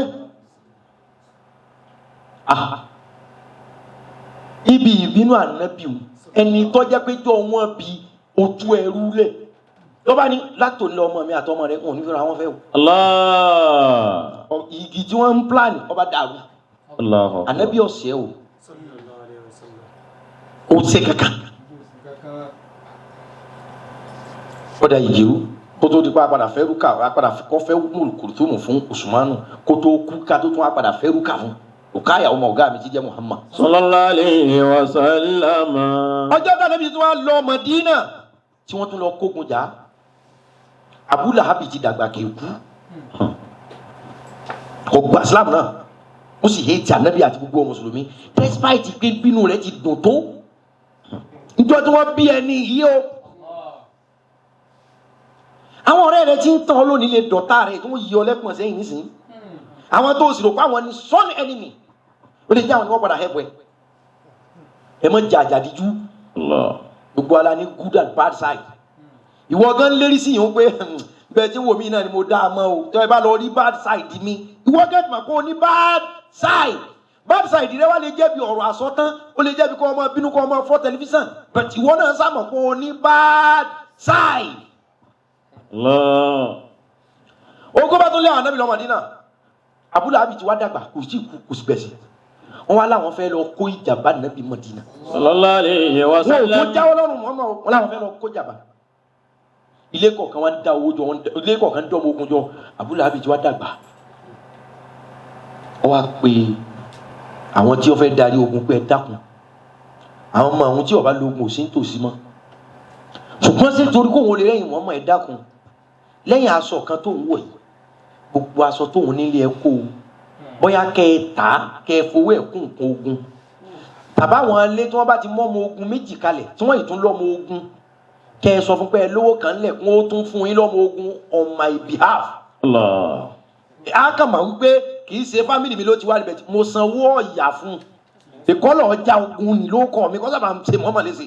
Allah. Ilé tó ní oníwọ́n ta dúkìá tó ní Abu Lahab sì ta ogun tó ní ó sì tó lò sí ọ wá ṣẹ́kù aṣọ kan ọ ṣẹ́kùlé kan tí ń gbé gbogbo nǹkan yòókù ni wọ́n ta ẹ bá òun ló kọ òun ò lè lọ òun lálàáfíà ẹ bá òun mobilize èèyàn. Allah. wọ́n sá lọ jà kọ́ lọ dàbẹ̀rú kọ́ mọ̀ jẹ́ pé ìlọ́wọ́ ń bẹ̀. ìtumọ̀ rẹ̀ kọ́ mọ̀ sáà jẹ́ pé òun ò ní ọwọ́ ń bẹ̀ pé so ẹ bá òun ẹ ra àwọn èèyàn fún òun àbí ẹ ta àwọn èèyàn wọ́n lọ jagun. Allah. Wọ́n sì lọ jagun wọ́n pa mùsùlùmí pa wọ́n títí Abu Lahab wá kú fún rẹ̀ ó kú nínú ìbànújẹ́ ó kú nínú aburú ó kú nínú ẹ̀ṣẹ̀. Àyájọ́ ọjọ́ Monday lábẹ́ àdé Muhammad Sallallahu alayhi wa sallam. pẹ̀lú bó ti jẹ́ aláburú táburú rẹ̀ pọ̀ ju dáadáa rẹ̀ lọ. Àtànàwó fi yawmi ithnaini daima. Ọlọ́ni bí Abu Lahab ṣe jẹ́ olórí ibú tó tọ́takò mi tọ́takò sẹ́mi. Àtànàwó fi yawmi ithnaini daima. Ó ní ojoojúmọ́ ni ọmọ jìyà o ojoojúmọ́ ni wọ́n máa fi náírà lára ojoojúmọ́ Abu Lahab ọmọ jìyà ó ti wà nù bínú mi ṣùgbọ́n every ọjọ́ Monday tó bá ti lè di ọjọ́ Monday báyìí. Yukhaffafu anhu li sururin bi amada. Yukhaffafu anhu li sururin bi amada. Olúwa ní tó bá ti lè di ọjọ́ Monday gbogbo ìyà tí Abu Lahab jẹun tó bá fi lè di ọjọ́ Monday yukhaffifu anhu li sururin ahmad níwà pé ìyà ò gbọ́dọ̀ jẹ́ lónìí. Èmi Ọlọ́run ò ní fìyà jẹ Abu Lahab gbogbo ọjọ́ Monday kí ni òní jẹ́ ń fìyà jẹ ni gúùdù ọjọ́ kan tó ṣe wọ́n bí Muhammad jọ Monday ó sì tú ẹrú sílẹ̀ ọ̀sọ̀ ọ̀dọ́mọ that same day Ọlọ́run ní lóòótọ́ you are a bad person but you still have something little good. Allah. Màá sì ti ju gúùdù ẹyọ kan mọ́ ẹ lára má bínú tán. Allah. Ẹni tó ṣe ohun tó dùn ọ́ yìí yóò ti ṣe ohun tó dùn mọ́ ẹ rí. Abu Lahab sọ yẹ kó jóná kú Ọlọ́run wa ni every ọjọ́ Monday máa yá fi rẹ̀ ìníjára ó ní máa wọ́n fún lómi jọ náà yóò jẹun rọrùn jọ Monday torí pé jọ Monday ó ṣe gúùdù ẹyọ kan Ànábì tó takò náà ló kọ́kọ́ ṣe gúùdù fún. Allah. Níbẹ̀rẹ̀ with every bad comes with good with every good comes with bad irrespective of your religion your race your tribe. À ń pe arákùnrin kan ní Wáṣí. À ń pe arákùnrin kan ní Wáṣí. Arákùnrin yìí ẹrú ni ẹrú dúdú. Sayyidina Hamza radiyallahu ta'ala anhu. Hamza ni commandant army commander àwa mùsùlùmí lójú ogun Hamza ni. Ya ayyuhal insanu ma yazal khalaq alaysa rabbuka qad takafala ma khalaq alaysa ba'dal usri yusrun mithla ma ba'dal layali daiman yati li falaq la basa fal azanu yatibahu arido yudfi alayka bi izni mawlaka lihalak كن مثل سهم إن ترجع للورى جد النشاط بهمة ثم انطلق كن مثل سهم إن ترجع للورى جد النشاط بهمة ثم انطلق. Sayyidina Hamza رضي الله عنه. bàbá àgbà Hamza yìí ẹ̀gbọ́n mọ̀lẹ́bí bàbá Ànábì ni aṣáájú ogun nu. ọjọ́ tá a wá kọ́kọ́ lọ ja kátó jagun Húdù tá a kọ́ jagun Bádìrì tọ́lọ̀ ní kí mùsùlùmí ó ta wọ́n yọ tí ọ̀pọ̀lọpọ̀ àwọn olórí ogun kèfèrí kú ìkànnù àwọn ọmọ wọn wá ní òun fẹ́ gbẹ̀san. wá sí ẹrú dúdú ó wá jẹ́ èèyàn kan tó mọ arò sọ arò spear ẹ ṣeun spear ẹ tó mọ spear jù kò sì sí ohun tó jẹ́ kó mọ spear jù ni pé ẹni tó wà lóko ẹrú táwọn tó bá ti ṣẹ́kù òun nìkan lágbàlá yóò wá gbé igi yóò kàn máa jù ń fi ń pàrònú rẹ̀.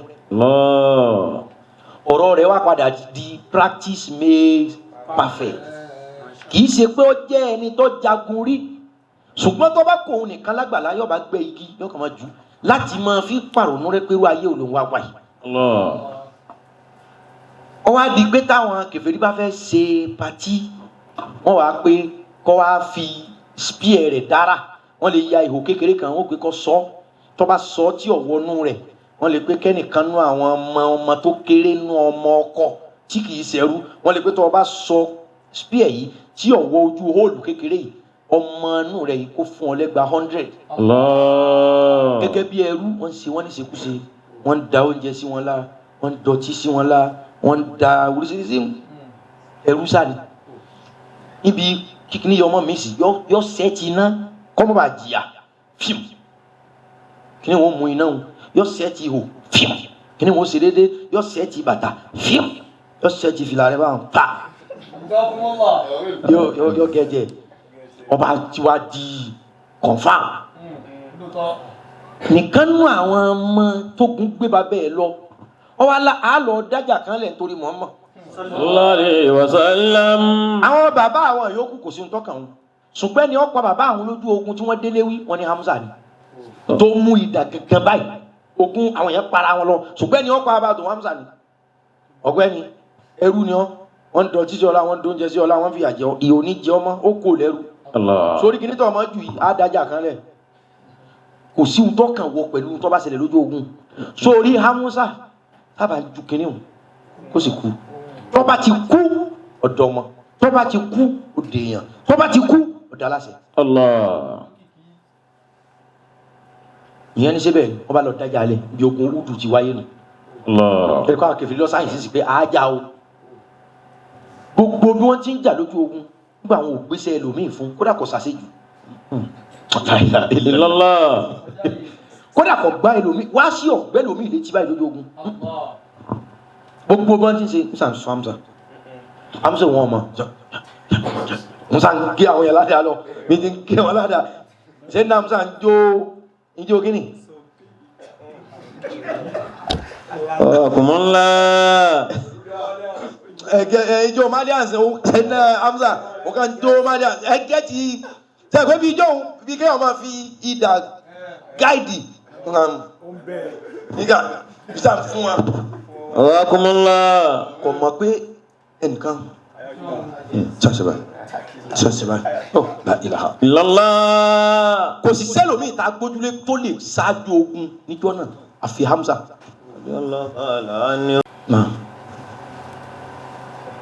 ẹ̀kan náà tó bí pé tágẹ́tì yẹn fíw kò júlẹ̀ méjì ẹ̀kan tó dùn báyìí àfi bí sniper ó ṣeun ẹ̀kan wá kíní ọ̀hún lu Hamza níwájú ó sì jáde sẹ́yìn. Allah. olórí ogun bẹ̀rẹ̀ Hamza sí báyìí Hamza tún á di ọkọ̀ ọ̀hún bí sì tún jó kíní rẹ̀ lọ ìtún jà lọ́nà kọ̀dájà tó torí ẹ̀sìn ọwọ́ ajá títí ọ̀rẹ́ ẹni tí nǹkan ti.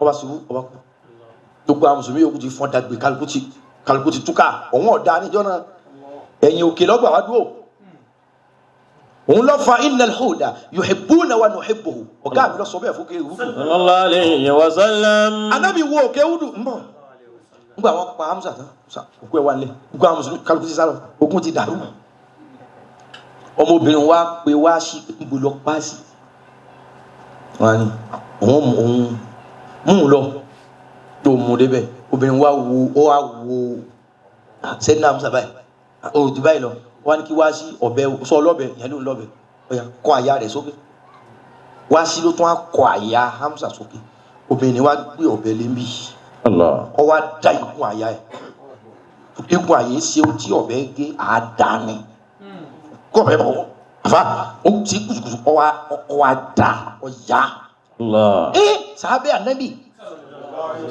ń bọ̀ da ọ̀yà àyà rẹ̀ báyìí ọ wá gbé ọ̀bẹ lé okùn tó so ọ̀nà fún gògóńgò àtọkàn papọ̀ ọ wá gbé ọ̀bẹ lé ọ wá gé ọ wá tọwọ́ bọ nù àyà Hamza ọ wá yọ ọkàn jáde báyìí. mo lẹ́yìn ẹ̀sìn táwa tó ń dàrú lónìí tá à ń búra wa ní gbogbo àwọn bàbá kan ní gbẹ̀sì ká àwọn bàbá kan ní gbẹ̀sì bàbá àti ẹtí gbẹ̀sì ká ṣe yóò fi ọkàn rẹ̀ lẹ́ka gé nísì.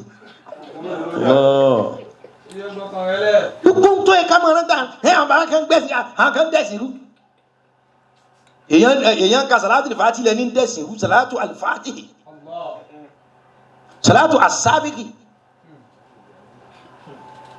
lójú adé sí rú. àwọn tí bá ń pààyàn síbi ẹbọ ká máa bá wọn fà ní fàtà àtúnfi ní dọ̀tọ̀ Ọlọ́run wọn gàtà láti fàájì o wọn bẹ̀sìn jẹ́ kí èyí ṣe wá sí ọ̀sọ̀rọ̀ 2 hours gbogbo ẹ̀ lọ́dà 2 minutes lẹ́yìn wá rí pé ọ̀dà 2 minutes lẹ́yìn wá gba gbogbo ọ̀rọ̀ 2 hours ẹ jẹ́ bẹ̀rù Ọlọ́run náà èyí sọ̀rọ̀ 10 méjì ọ̀dà àbá yarí mọ́ lọ́wọ́ ẹ jẹ́ akẹ́kọ̀ọ́ lára 8 òun náà káàtì ẹ̀ kí pé ọmọ ṣe wọn 8 kódà bí abá score 8/10 ó ti gba máàkì. ọ wá yọ ọkàn Hamza ọ wá lọ báyìí ọ wá pọ́n ẹ̀jẹ̀ rẹ̀ la ó mú ọkàn lọ ní ojúlé àṣì Hamza láì lọ́kàn ni ó mú ọkàn lọ pé kí ni lẹ́yìn ọ wá sọ wá sí dọ́mọ ẹ dákun ohun tí wá sí ṣe fọ́mọ obìnrin òun kí ni gúdù ni òun lọ́ọ́ bá gbẹ̀sán nítorí ṣe bá mùsùlùmí kọ́ báàdì ni ọwọ́ sọ wá sí ọ̀sọ́dọ̀mọ́ òmùkú olóko ẹrú wá sí wá padà lọ Mádínà lọ́ọ́ bá Nábì sallallahu alayhi wa sallam. èmi ni wọ́n lò mọ́ ipa Musa ṣùgbọ́n dàpọ̀ ẹ̀sìn rẹ̀ wù mí. ọba gba Islam tó padà wá gba ni ẹ dákun kí ni dáadáa ni every good comes with bad every bad comes with good ṣe ìwọ̀nba ni wọ́n kúnra rẹ̀ ní ẹ̀dí ìsọlọ́hún. débi pé gbà òkú Hamza inú òkú tó ba Ànábì Muhammad sallallahu alaihi wasallam ikú Hamza ikú Hamza ní lídìí òkú wa lọ́nlẹ̀ báyìí Ànábì ni ẹ mọ́ gbé wọn lọ Mádínà ìbànújẹ́ ni àwọn ọlọ́mọ ń bẹ́ẹ̀ ẹja sin wọ́n sẹ́gbẹ̀ẹ́ òkè náà àwọn kan ní bí wọ́n ti ń gbé òkú bí wọ́n fẹ́ máa gbókù lọ Mádínà pé òkè Údù bí a ti jagun tí ẹ̀jẹ̀ àwọn tí wọ́n fẹ̀mí lẹ̀ fọlọ́n kan lẹ̀ ló fi jẹ́ pé inú tọ́lọ̀ ń kórìíra ìjẹ́jẹ́ kan ẹ̀jẹ̀ èèyàn Ọlọ́run kórìíra ẹ̀ kẹ́ẹ̀mọ́ gbogbo bí wọ́n bá ti ń tẹ̀jẹ̀ yẹn sílẹ̀ yóò padà dìlú òkùnkùn ni Ọlọ́run ọ̀fẹ́ ẹ̀jẹ̀ èèyàn ìwọ ni lọ́dọ̀ Ọlọ́run ló fi jẹ́ pé bọ́lọ̀ ń bá níbẹ̀ yẹn kan bá ṣàìdá ẹ̀pá yóò tán tó bá ti ní òun tọrọ àforíjì èmi lọ aláforíjì ò ẹ̀fílẹ̀ o Ọlọ́run ọ̀fẹ́ ẹ̀jẹ̀ ẹ̀ wo iye ẹ̀jẹ̀ tí ń sùn torí ẹ̀sìn ẹ̀ wo iye ẹ̀jẹ̀ tí ń sùn torí òṣèlú bó o nílùú wo ṣe ní dìlú òkùnkùn nígbà tẹ́jẹ̀ ti pọ̀jù. wọ́n ní bí wọ́n ti ń gbé òkú kọ̀ọ̀kan lọ tẹ̀jẹ̀jẹ̀jẹ̀ orí òkè Údù wọ́n á sún wọ́n rí pé báwọn ti ń gbòkú lọ lórí òkè Údù òkè náà ń sàn òkè yìí bá sàn pàdé ìlú báyìí ọ̀pá rún o Ànábì ní ẹgbẹ́ owó ògúnlẹ̀ kódà àwọn òkú jọ́nà Ànábì ní ìbànújẹ́ Ànábì ní ẹmọ́ wẹ̀ wọn ẹ jẹ́ kí ẹ̀jẹ̀ ara wọn tí wọ́n sùn ní àgbàrá ẹ̀jẹ̀ ni ó dàbí àlìmísìkí fún wọn. ẹ̀sìn wọn bẹ́ẹ̀ wọ́n á sin gbogbo wọn Ànábì wá rí i pé òkè Údù sunkún orí òkè ojú lọ wà láàárín náà jura wa lọ anabi ni pé òkè Udu ń sunkún lànàbì fi wá ní innal huda yuhibbuna wa nuhibbuhu. ìwọ òkè Udu àmàpọ̀ fẹ́ràn wa náà ló fi ń sàárò wa nuhibbuhu àwa náà fẹ́ràn rẹ̀ torí pa fẹ́ràn rẹ̀ la fi kó àwọn sàábé síbi ìkún ó sùn. innal huda yuhibbuna wa nuhibbuhu ìwọ òkè Udu àárí ipò fẹ́ràn wa tọ́ àwa náà fẹ́ràn rẹ̀ bí kádàrá ti nínú. ohun tí wàá ṣiṣẹ́ ẹ dákun àníwọ̀ tó jẹ́ èèyàn rí èèyàn bí ní ọ́n bì kan gọ́tà lọ́lọ́ fẹ́ gbẹ́ tí ó sì gbìyàn láǹfààní ẹni tẹ́ ẹ mú wájú ta rẹ̀ èpè ní í sẹ́ ẹ dákun gọ́tà tí ọjọ́ wúlò fún gbogbo wa ẹni ẹ sì mú ilẹ̀ rẹ̀ tẹ́ ẹ mú fẹ́ǹsì rẹ̀ tó yẹ pé bí òun kọ́ fẹ́ǹsì sí ó ti bọ́ síbi gọ́tà láwọn pé á wo fẹ́ǹsì ni ó máa pẹ́ òun sì ti dàgbà kò ṣiṣẹ́ lọ́wọ́ mọ́ bẹ́ẹ̀ bá ti wó fẹ́ǹsì yìí dáadáa la fẹ́ ṣe fa ṣùgbọ́n aburú ló túmọ̀ lọ́dọ̀ tiẹ̀. Ya ayyuhal insanu ma zal qalaq awalaysa rabbuka qad takaffala ma khalaq. ẹ̀já pariwo àti báyìí. awalaysa ba'dal usri yusrun mithla ma ba'dal layali da'iman ya'ti wala la safali azanu yatiba waridan yudfi alayka bi'izni mawlaka li'alaq kumi fila sahamin intaraja lilwaro jaddan nashata bihimmatin thumma talaq kumi fila sahamin intaraja lilwaro jaddan nashata bihimmatin thumma talaq ya ayyuhal insanu ma hadha liqalaq awalaysa rabbuka qad takaffala ma khalaq awalaysa ba'dal usri yusrun mithla ma ba'dal layali da'iman ya'ti lifalaq la ba'sa fali ahzanu yatba'u warida yudfi alayka bi'izni mawlaka li'alaq kun mithla sahamin intaraja lilwaro jaddan nashata bihimmatin thumma talaq kun mithla sahamin intaraja lilwaro jaddan nashata bihimmatin thumma talaq ya ayyuhal insanu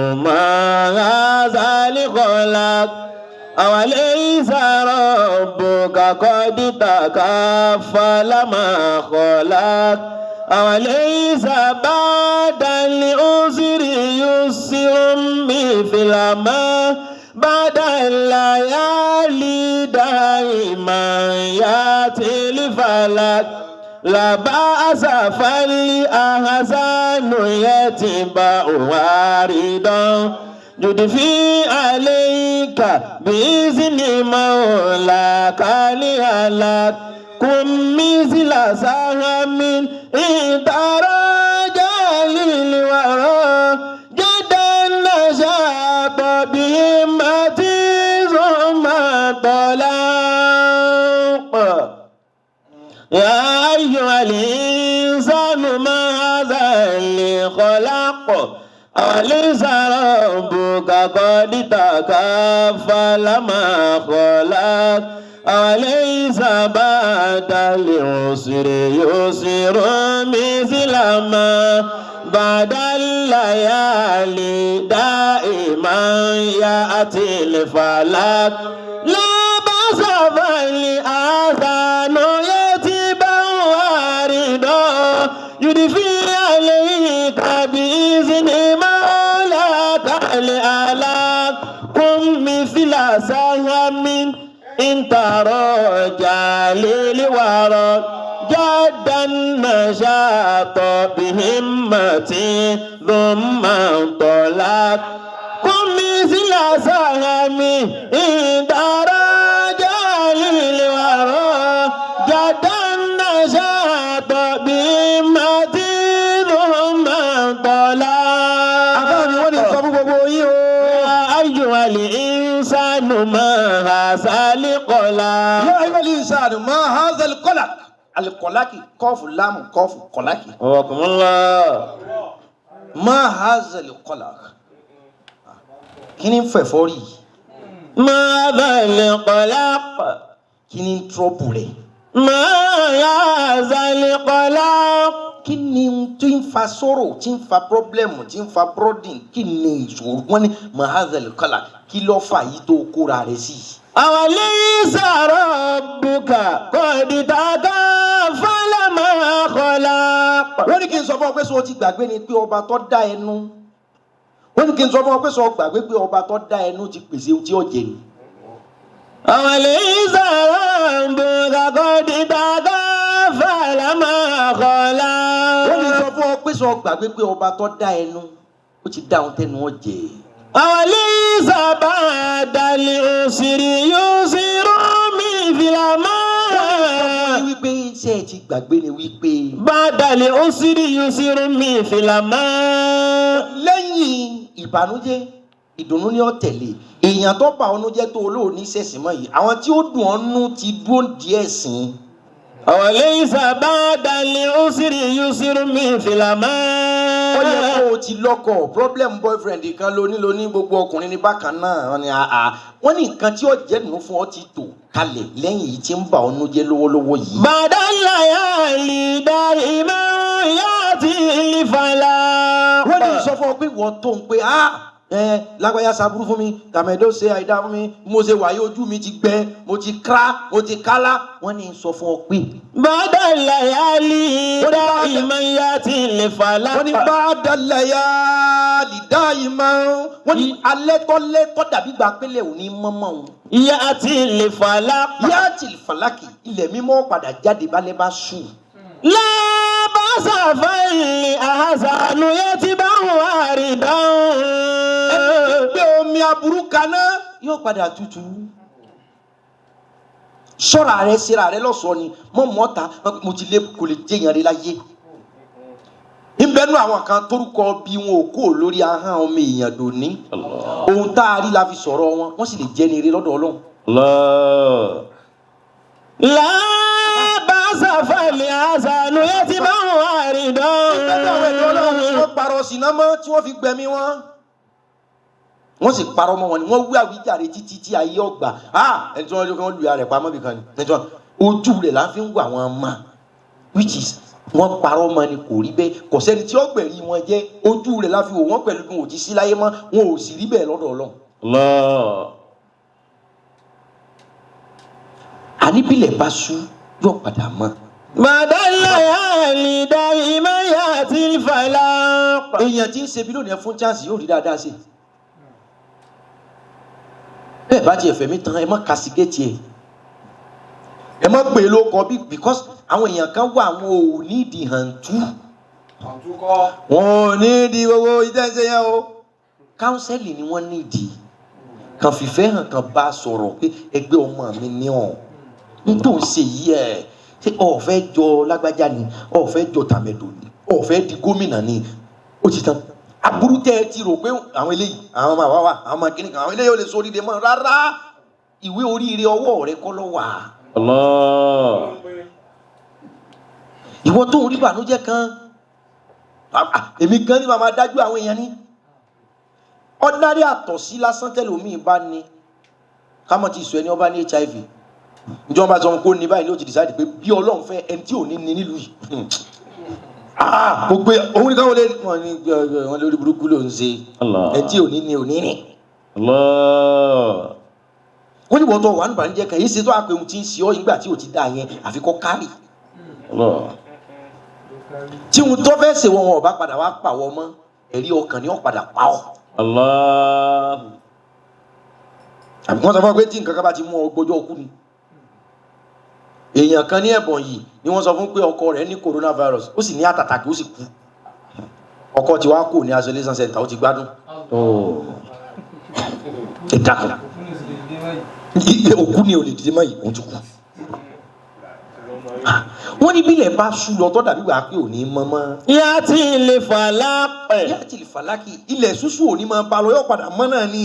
Lábàṣà fẹ́yì àṣàlù yẹtì bá wà rí dán. ó dàbí pé aṣọ bá dọ̀tí tá a bá fọ yóò padà mọ́. báṣọ bá ìtún mọ́ tá a bá fọ yóò padà yá. àṣejù rẹ ti bọ̀ ju òní gbádùn kankan láyé ni. kí lọ́lọ́run fi lóyè àjẹ́nà tó fi wá sí fi gbádùn ni sọ wá ní ká sọ gbádùn dèwọ̀ fúnra wa lórí ayé ni. wọ́n ní wọ́n ń ta bàtà kan $2,000 pé ọlọ́mọ jẹ́ $2,000 yìí nígbà tí wọ́n sàṣì ọ ipò rẹ̀ ní ìdíbẹ̀. gba ọ̀rọ̀ tí ọba kìíní mu. nkálukú lè lo stage yẹn nọ́ọ̀mà ni ayọ̀pọ̀ra àjẹjù ọlọ́wọ̀n ọ̀fẹ́ aago gbèsọ́wọ́ bàtà original ló nǹkan tó dáa.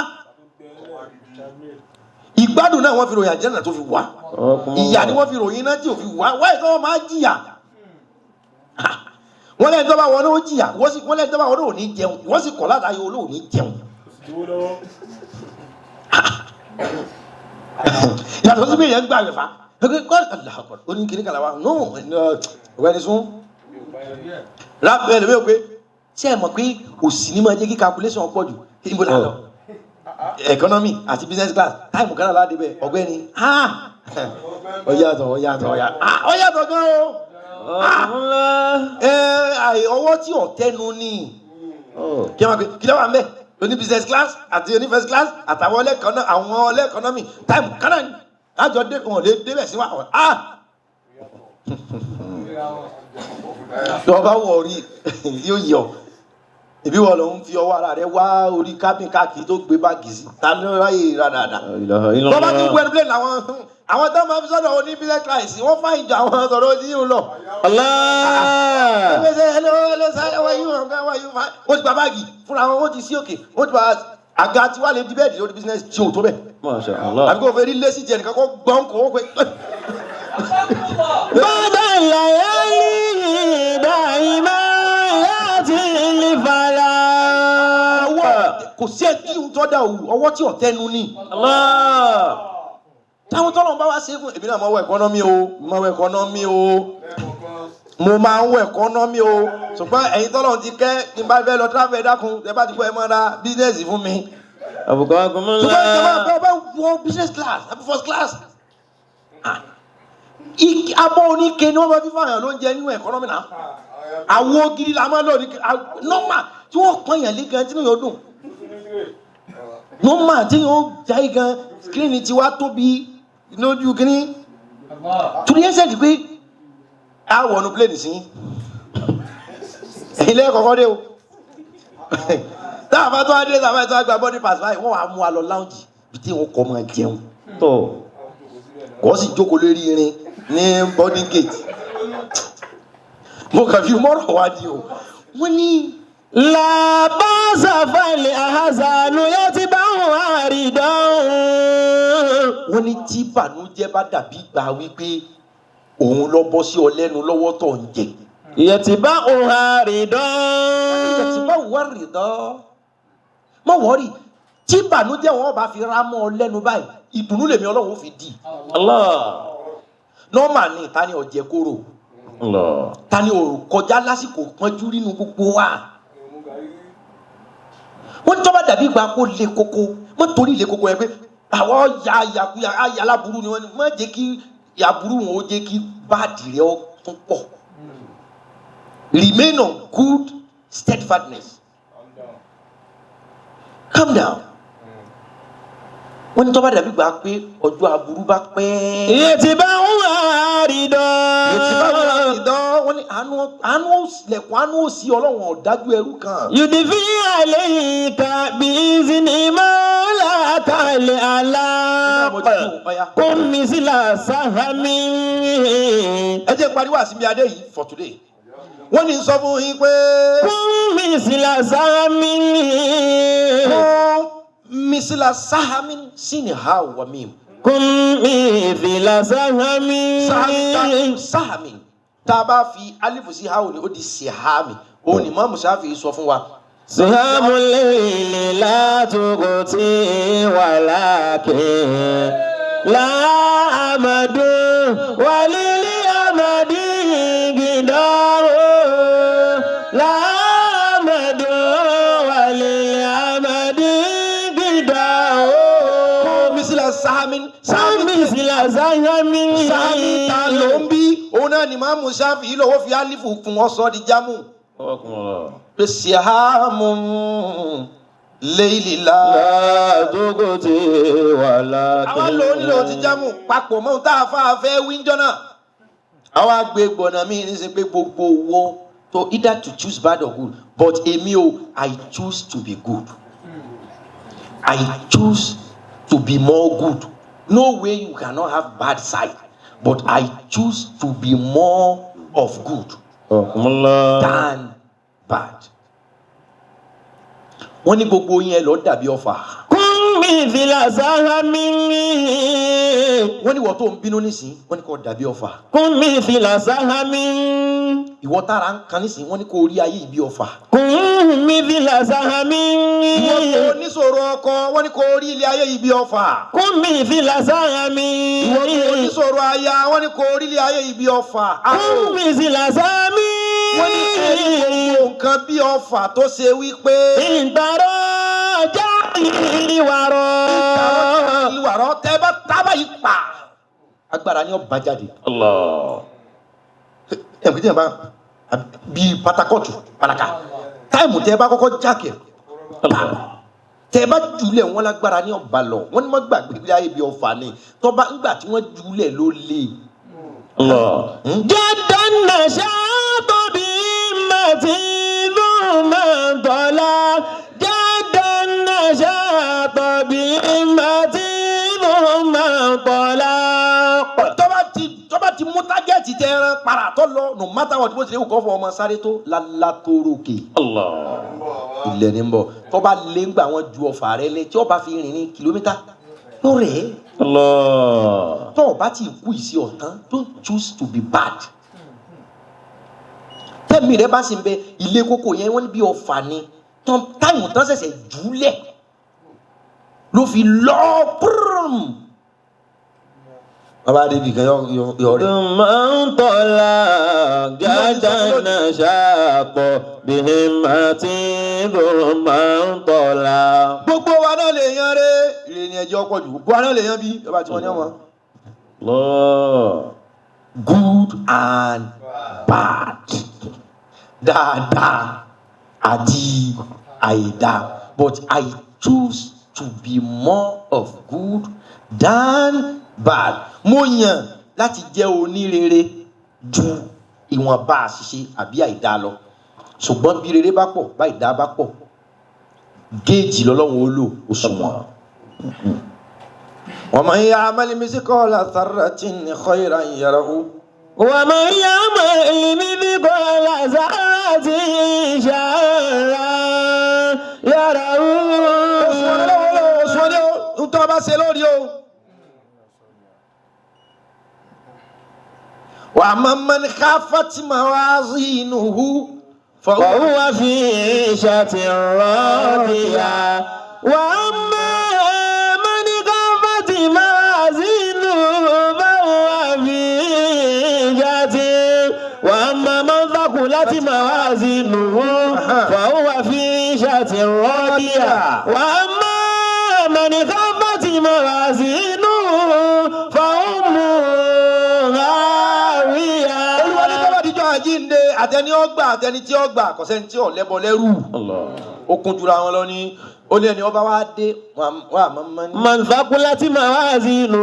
bàbá wa wọn ẹrù rẹ ní sí géèjì lọ́lọ́wọ́ òkè kí wọ́n gbé sí i tá à ń sọ fún ènìyàn kì í ṣe pé òní láburú kọ bàbá ní ẹ bá sàbúrú ẹ ní ṣe ṣé kálukú ọmọ tí ń ṣe ni. Ọlọ́run fúnra rẹ̀ wọ́n ní. bó ti à ń kọ ní sí ẹlòmíì bìlì àwọn kan wà nú ẹsẹ̀ náà ti dáhùn tán dà wọ́n ti wá bìlì gbígbà pé ẹsẹ̀ táwọn ti rìn débi sáwọn wa lè filẹ̀ ni ẹ jẹ́ wọ́n mọ̀ pé ojú àánú Ọlọ́run ọ̀fọ́. ojú àánú Ọlọ́run ọ̀fọ́ fún ẹni wọ́n bá béèrè rẹ̀ lóòótọ́ ẹlẹ́ṣẹ̀ ni onídọ̀tí ni ọ ṣùgbọ́n síbẹ̀síbẹ̀ Ọlọ́run mi ráyè fún ọ ìwọ lọ ráyè fún Ọlọ́run ní gbogbo yìí tó dáa tí ọ̀sá ti kó ẹrù dé níjọ́ àjíǹde màá wá ní dáadáa àtàìdá ẹ bá yọ. fàmà máa ń dọ́kun láti máa wá sí inú. èyí tó jẹ́ pé àìdá lọ́jọ́ tó padà jẹ́ dáadáa ẹ̀yọ́ sípò dáadáa èyí tó jọ dáadáa lójú àwọn èèyàn tó yẹ pa àìdá ni èmi Ọlọ́run yẹn ló fa yáwó mọ̀lẹ́ fọ́ sílù. èyí tó Ọlọ́run ó fà sọ́la tí ó pín ilé ní àìdá ni. oníjọ́ náà wọ́n wá pín dáadáa àtàìdá wọn gbé kalẹ̀ èmi Ọlọ́run wá sọ wípé. fàmà máa ń dọ́kun láti máa wá sí inú. ẹgbẹ́ sórí géèjì ẹgbẹ́ sórí gègé ẹgbẹ́ sórí òṣùwọ̀n èwo ló fẹ́ tẹ̀ wọ́n ẹgbẹ́ sórí scale wà máa máa sàkúláti. máa wá sí inú. ẹni wọ́n bá wá gbé iṣẹ́ rẹ̀ sàkúláti máa wá sí inú hu wọ́n bá gbé iṣẹ́ rẹ̀ sórí òṣùwọ̀n báyìí tíṣẹ́ rẹ̀ wá já scale tó wúwo. fọwọ́ fi iṣẹ́ ti rọ́ọ̀bì wá. iṣẹ́ tí Ọlọ́run òkè máa ní ọ̀kárí ìbá jẹ́ pé irun 30 ló mú wá 30%. ìbá jáwé 10% ló mú wá ìbá jẹ́ zaka sadaka òtítọ́ ọ̀rọ̀ musa wo gbogbo percentage yẹn màá mix ẹ̀ ní láti géèjì ẹ̀ wọ́n ní gẹ́ni rẹ̀ tẹ̀ wọ́n o. fọwọ́ fi iṣẹ́ ti rọ́ọ̀bì wá. wọ́n ní kaṣú tẹ gbé wá ìwé bìlì ẹ̀sán fún wọn pé ọjà náà dáa. ọkùnrin ńlá. wọ́n ní ṣíànà òtítọ́ gbé wá ọ̀dà ìwé bìlì wọn ẹ̀kọ́ ẹ̀sánwó. wọ́n lẹ́ni tíṣẹ́ ẹni rẹ̀ bá ti tẹ̀ wọ́n máa ní fi ìṣàtẹ̀rà máa ọ̀yá ẹ̀fì yókù lẹ́ẹ̀dá yókù nù mọ̀ wà lìjẹ́ náà lọ. ntọ́nà wíwọ́n fi ọlọ tíṣẹ́ ẹni bá ti lè tẹ̀ wọ́n fi ìṣàtẹ̀rà yókù ẹ̀dá nù máa wọlé lọ máa wọlé tètè máa lọ kọ́ tètè máa lọ wọn ò béèrè ibi tó kù sí mọ́. kò sí tọ́kọ náà pẹ̀lú pé ọ̀yá àwọn ká ẹ̀mí lọ bá sàṣepọ̀ rí kìnní tá a bá ti wò ó pé ṣé ó ti tẹ̀ wọ́n yá wọlé. wọ́n wá tún ní mọ́níkà. wọ́n máa mọ́níkà bá ti máa wá sí inú. àwọn wá wọn ṣe bí àwọn kan ká Fatima wá iṣẹ́ rẹ̀ nígbà wọn gbéṣẹ́ rẹ̀ àwọn kan síbi kan wọ́n bá fúyẹ́. iṣẹ́ bí bá já síkèlì gbà. òun náà máa pẹ́ lọ́wọ́ báwo òun sì ṣe 419 òun ṣe sínú gan òun náà máa kà tá a bá ti wá rí pé ṣe ẹbí náà lọ́jà skéèlì àní bá náà àní béèrè ó sì wá nírun díẹ̀ ó sì wá láwẹ̀ díẹ̀ àní wulẹ̀ béèrè yẹn mọ́ ṣèbí because kéèjì ni mo fẹ́ lò irú tó o bá rí kó o dì sí tí ìrere bá ti lè ju ibi lọ ọwọ́ nù dẹ̀ra tí ibi bá ti lè júre lọ ọ̀daràn kọjá tí fi máa. wọ́n lẹ́ni tó wá jẹ́ pé ń gbà wọ́n bá wo iṣẹ́ ẹbí ẹ̀ wọ́n bá ní bàbá kìnìún ẹ̀ burú gan o ọlọ́run lẹ́sẹ̀kẹsẹ̀ mi ò ní bá a náà. fàwùmù àwíyá. ọ̀yà ìfọ̀nà inú náà mọ́lá ẹ bá lù ú kó fi sọ́dá sọ̀hún. tòun ti láwà ní ẹ̀ tó wá wò ó géèjì lọ́lọ́run wò. Choose to be more of good than bad. And I implore all of you to be more of good than bad. Backbiting is not good. Backstabbing is not good. Be of a good example, ambassador, symbol, than to be a bad role model. I choose to be good. Try to choose to be good and work towards it. Òṣùwọ̀n lọ́lọ́run wo kò sẹ́ni ọmọ good and bad alhassanat was-sayyi'at. Mo ṣe wáàzí lórí inú mọ̀ tọ́lọ̀ mú wá fún mi láti fi sọ fún yín ká lè dá dúró láti mọ sọ pé ẹgbẹ́jà ni ọ̀dá níbi tá a dá sí àṣírí ibẹ̀ ló bò ó bá a ti dá náà là á dá dáadáa wa òun náà àìdá ló túmọ̀ lọ́dọ̀ ẹlòmíì ló fi jẹ́ pé ìdájọ́ ọ̀dọ̀ Ọlọ́run nìkan ló wà al-jasā'ul ihsān illa al-ihsān. wọ́n ní rere lèmi Ọlọ́run ó fi ṣẹ̀san rere. I will reward your good with good. Allah doesn't reward the bad with good or good with bad. No. Normal. Whatever you sow, you shall reap. Ohun tó o bá gbìn ló ká. but I choose to be more of good than bad. Akumullah. Ire èmi ó ṣe èmi ṣìkà. Ire ò sí ní dìbì. Àmín. Ẹ jẹ́ á ṣàdúrà. Àṣàdúrà. Every deed shall be rewarded accordingly. Ẹ tẹ́wọ́. Ẹ sọ fọ́lọ́run kó yàn yín níṣẹ́ rere. Wàláì. Ọlọ́run yàn mí Ẹ sọ níṣẹ́ fọ́lọ́run pé ìyàn mi níṣẹ́ rere. wí fọ́lọ́run. Èèyàn làwọn Adéṣekọ́lá ń gbà wọn bẹ láyé iṣẹ́ tó yàn wọ́n ni wọ́n ṣe. Wọ́n fi gbá Adéṣekọ́lá lójú àánú. Ìwọ ló fojú àánú sójú ẹ. Fọláwíyọ́ dá léèyàn. Iṣẹ́ tó rán ni.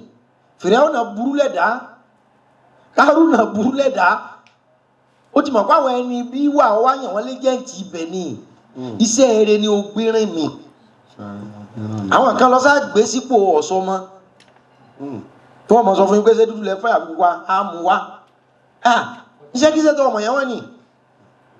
Dákun jọ̀ọ́ jàre nínú ọlá rẹ̀. Yàn mí níṣẹ́ tí ó wú àwọn èèyàn lórí láti máa sìn ọ́. Wí bẹ́ẹ̀. Ọlọ́run aláàánú alágbára jùlọ. Yàn mí ní iṣẹ́ ní ojú ọ̀nà àánú tí ó máa wú àwọn èèyàn lórí lára mi láti máa wá sìn ọ́. Ṣe bẹ́ẹ̀ fún mi. Èyí tó ti ṣe fún mi mọ́ dojú ẹ̀rú. Bẹ́ẹ̀ lọ́hùn bẹ́ẹ̀ ọ̀kọ́ yàn ọ́ ní àmbásádọ̀ ìdẹ̀ra. Gbàdúrà kọ́lọ́hùn fúnra rẹ̀ ọ́ yàn ọ́ ní àmbásádọ̀ ìdẹ̀kùn. Táwọn èèyàn máa rí iṣẹ́ Ọlọ́run lára tiẹ̀ tí wọ́n sì máa fi gbà wípé Ọlọ́run ń bẹ ká sìn káwa náà ò lè ráàánú bíi lágbájá. Abéèrè iṣẹ́ àánú látọ̀dọ̀ ọwọ́ Ọlọ́run tó ju ọṣẹ wíwẹ̀ lọ.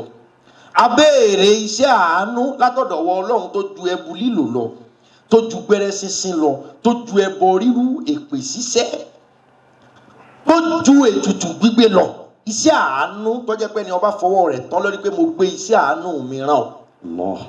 Gbogbo àgbáyé ní ọ̀tara rẹ̀ mọ̀ wípé Olúwa wà, yóò sì máa wà. Iṣẹ́ àánú tí ó mú àwọn èèyàn máa mọ̀ wípé Ọlọ́run ń bẹ lọ́nà dẹ̀ra. Ẹ̀yàn mi ní irú iṣẹ́, ẹ̀yàn mi làǹbásádọ̀ rere lọ́dọ̀ yín fún gbogbo ọmọ ẹ̀dá ayé pátá.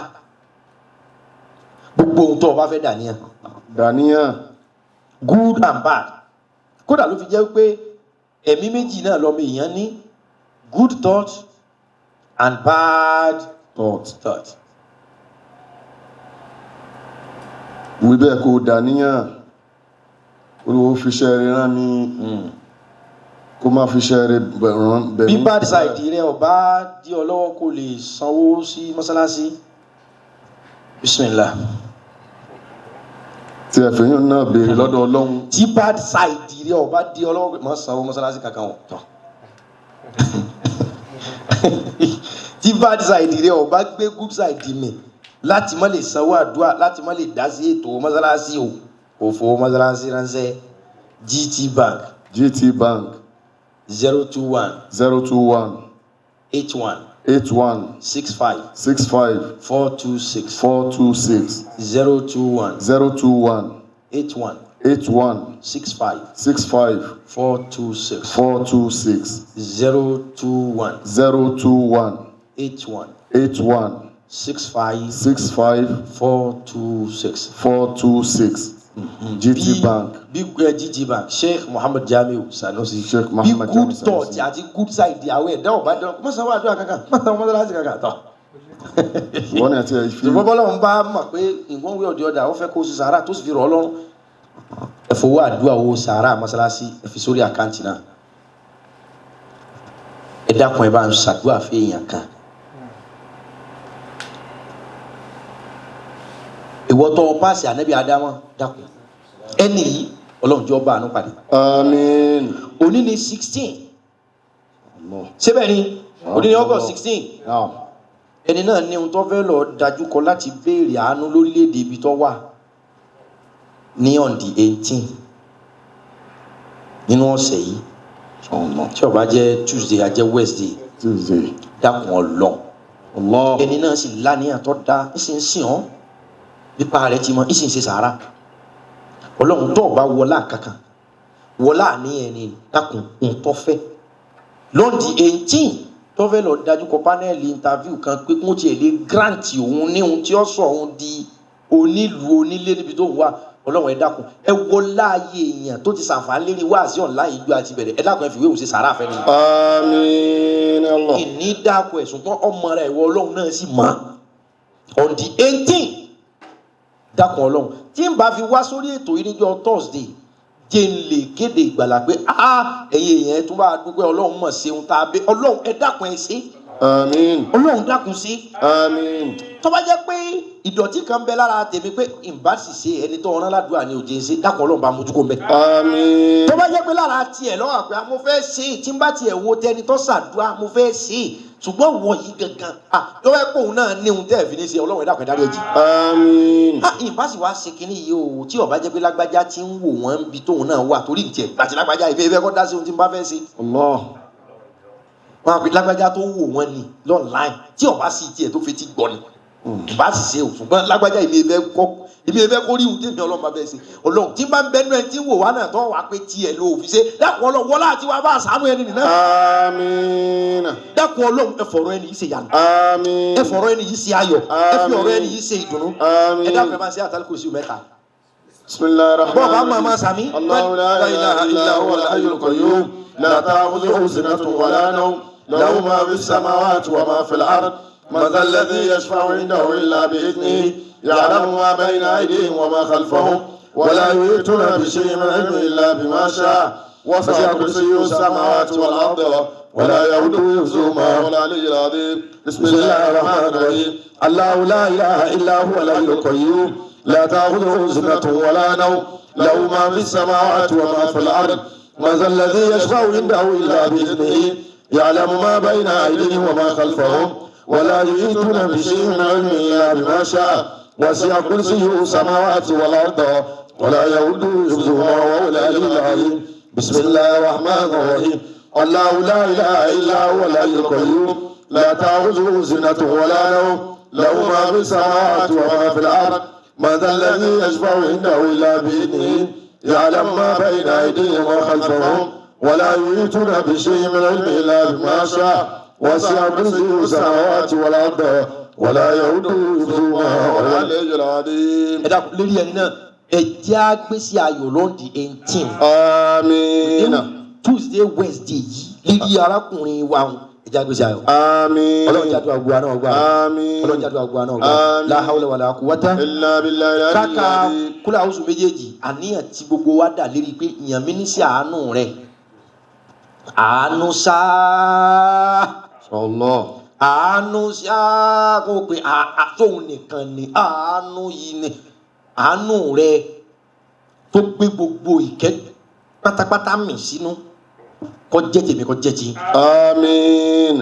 ẹ dàníyàn káké kúlẹ̀ àwùjọ méjèèjì Dàníyàn. ká ṣàdúrà fún yìí kìtì ọgbà ẹ̀yin náà tẹ́ ń dàníyàn tèmi náà kádùá tiwa náà gbà. Àmín. ká ké kúlọ̀ àwùjọ méjèèjì owó àdúrà owó Ọlọ́run ọgbà owó mọ́sálásí ẹ fi sí àkáǹtì Ọlọ́run ọgbà Àmín. Ọlọ́run ní dójú tì wá. Àmín. kúlọ̀ àwùjọ falaki àti nasi ìjà kan. Bismillahir Rahmanir Rahim. Qul a'udhu bi rabbil falaq min sharri ma khalaqa wa min sharri ghasiqin idha waqaba wa min sharri an-nafasati fil 'uqad wa min sharri hasidin idha hasada. Bismillahir Rahmanir Rahim.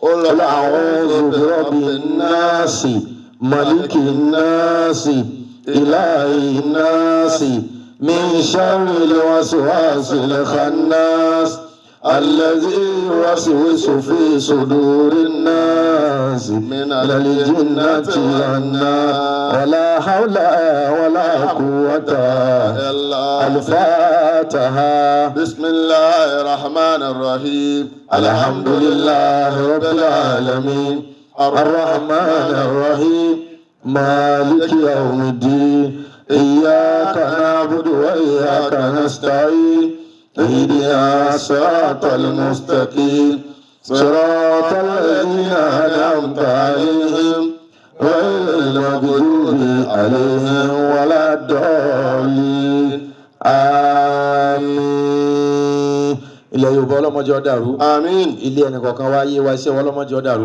آمين subhana rabbika rabbil izzati amma yasifun. وسلام على المرسلين والحمد لله رب العالمين. àlàáfíà tó péye Ọlọ́run dákun mọ́ṣá bá yẹn dáre fáfá wa ẹ̀mí gígùn téèyàn fi jíṣẹ́ Ọlọ́run kalẹ̀ Ọlọ́run dákun mọ́ṣá bá yẹn dáre fún wọn má fi nira kàn yín Ọlọ́run má jẹ́ kí nira náà ó mọ̀ yín má jẹ́ kí nira ó mẹ́bí yín má jẹ́ kí nira ó mọ inú ọ̀dẹ̀ yín má jẹ́ kí nira ó mọ ogun àwọn olólùfẹ́ yín. bismillahir rahmanir rahim laqad ja'akum rasulun min anfusikum azizun alayhi ma anittum harisun alaykum bil mu'minina raufur rahim fa in tawallaw faqul hasbiyallah لا إله إلا هو عليه توكلت وهو رب العرش العظيم. بسم الله الرحمن الرحيم لإيلاف قريش إيلافهم رحلة الشتاء والصيف فليعبدوا رب هذا البيت الذي أطعمهم من جوع وآمنهم من خوف لا حول ولا قوة إلا بالله العلي العظيم.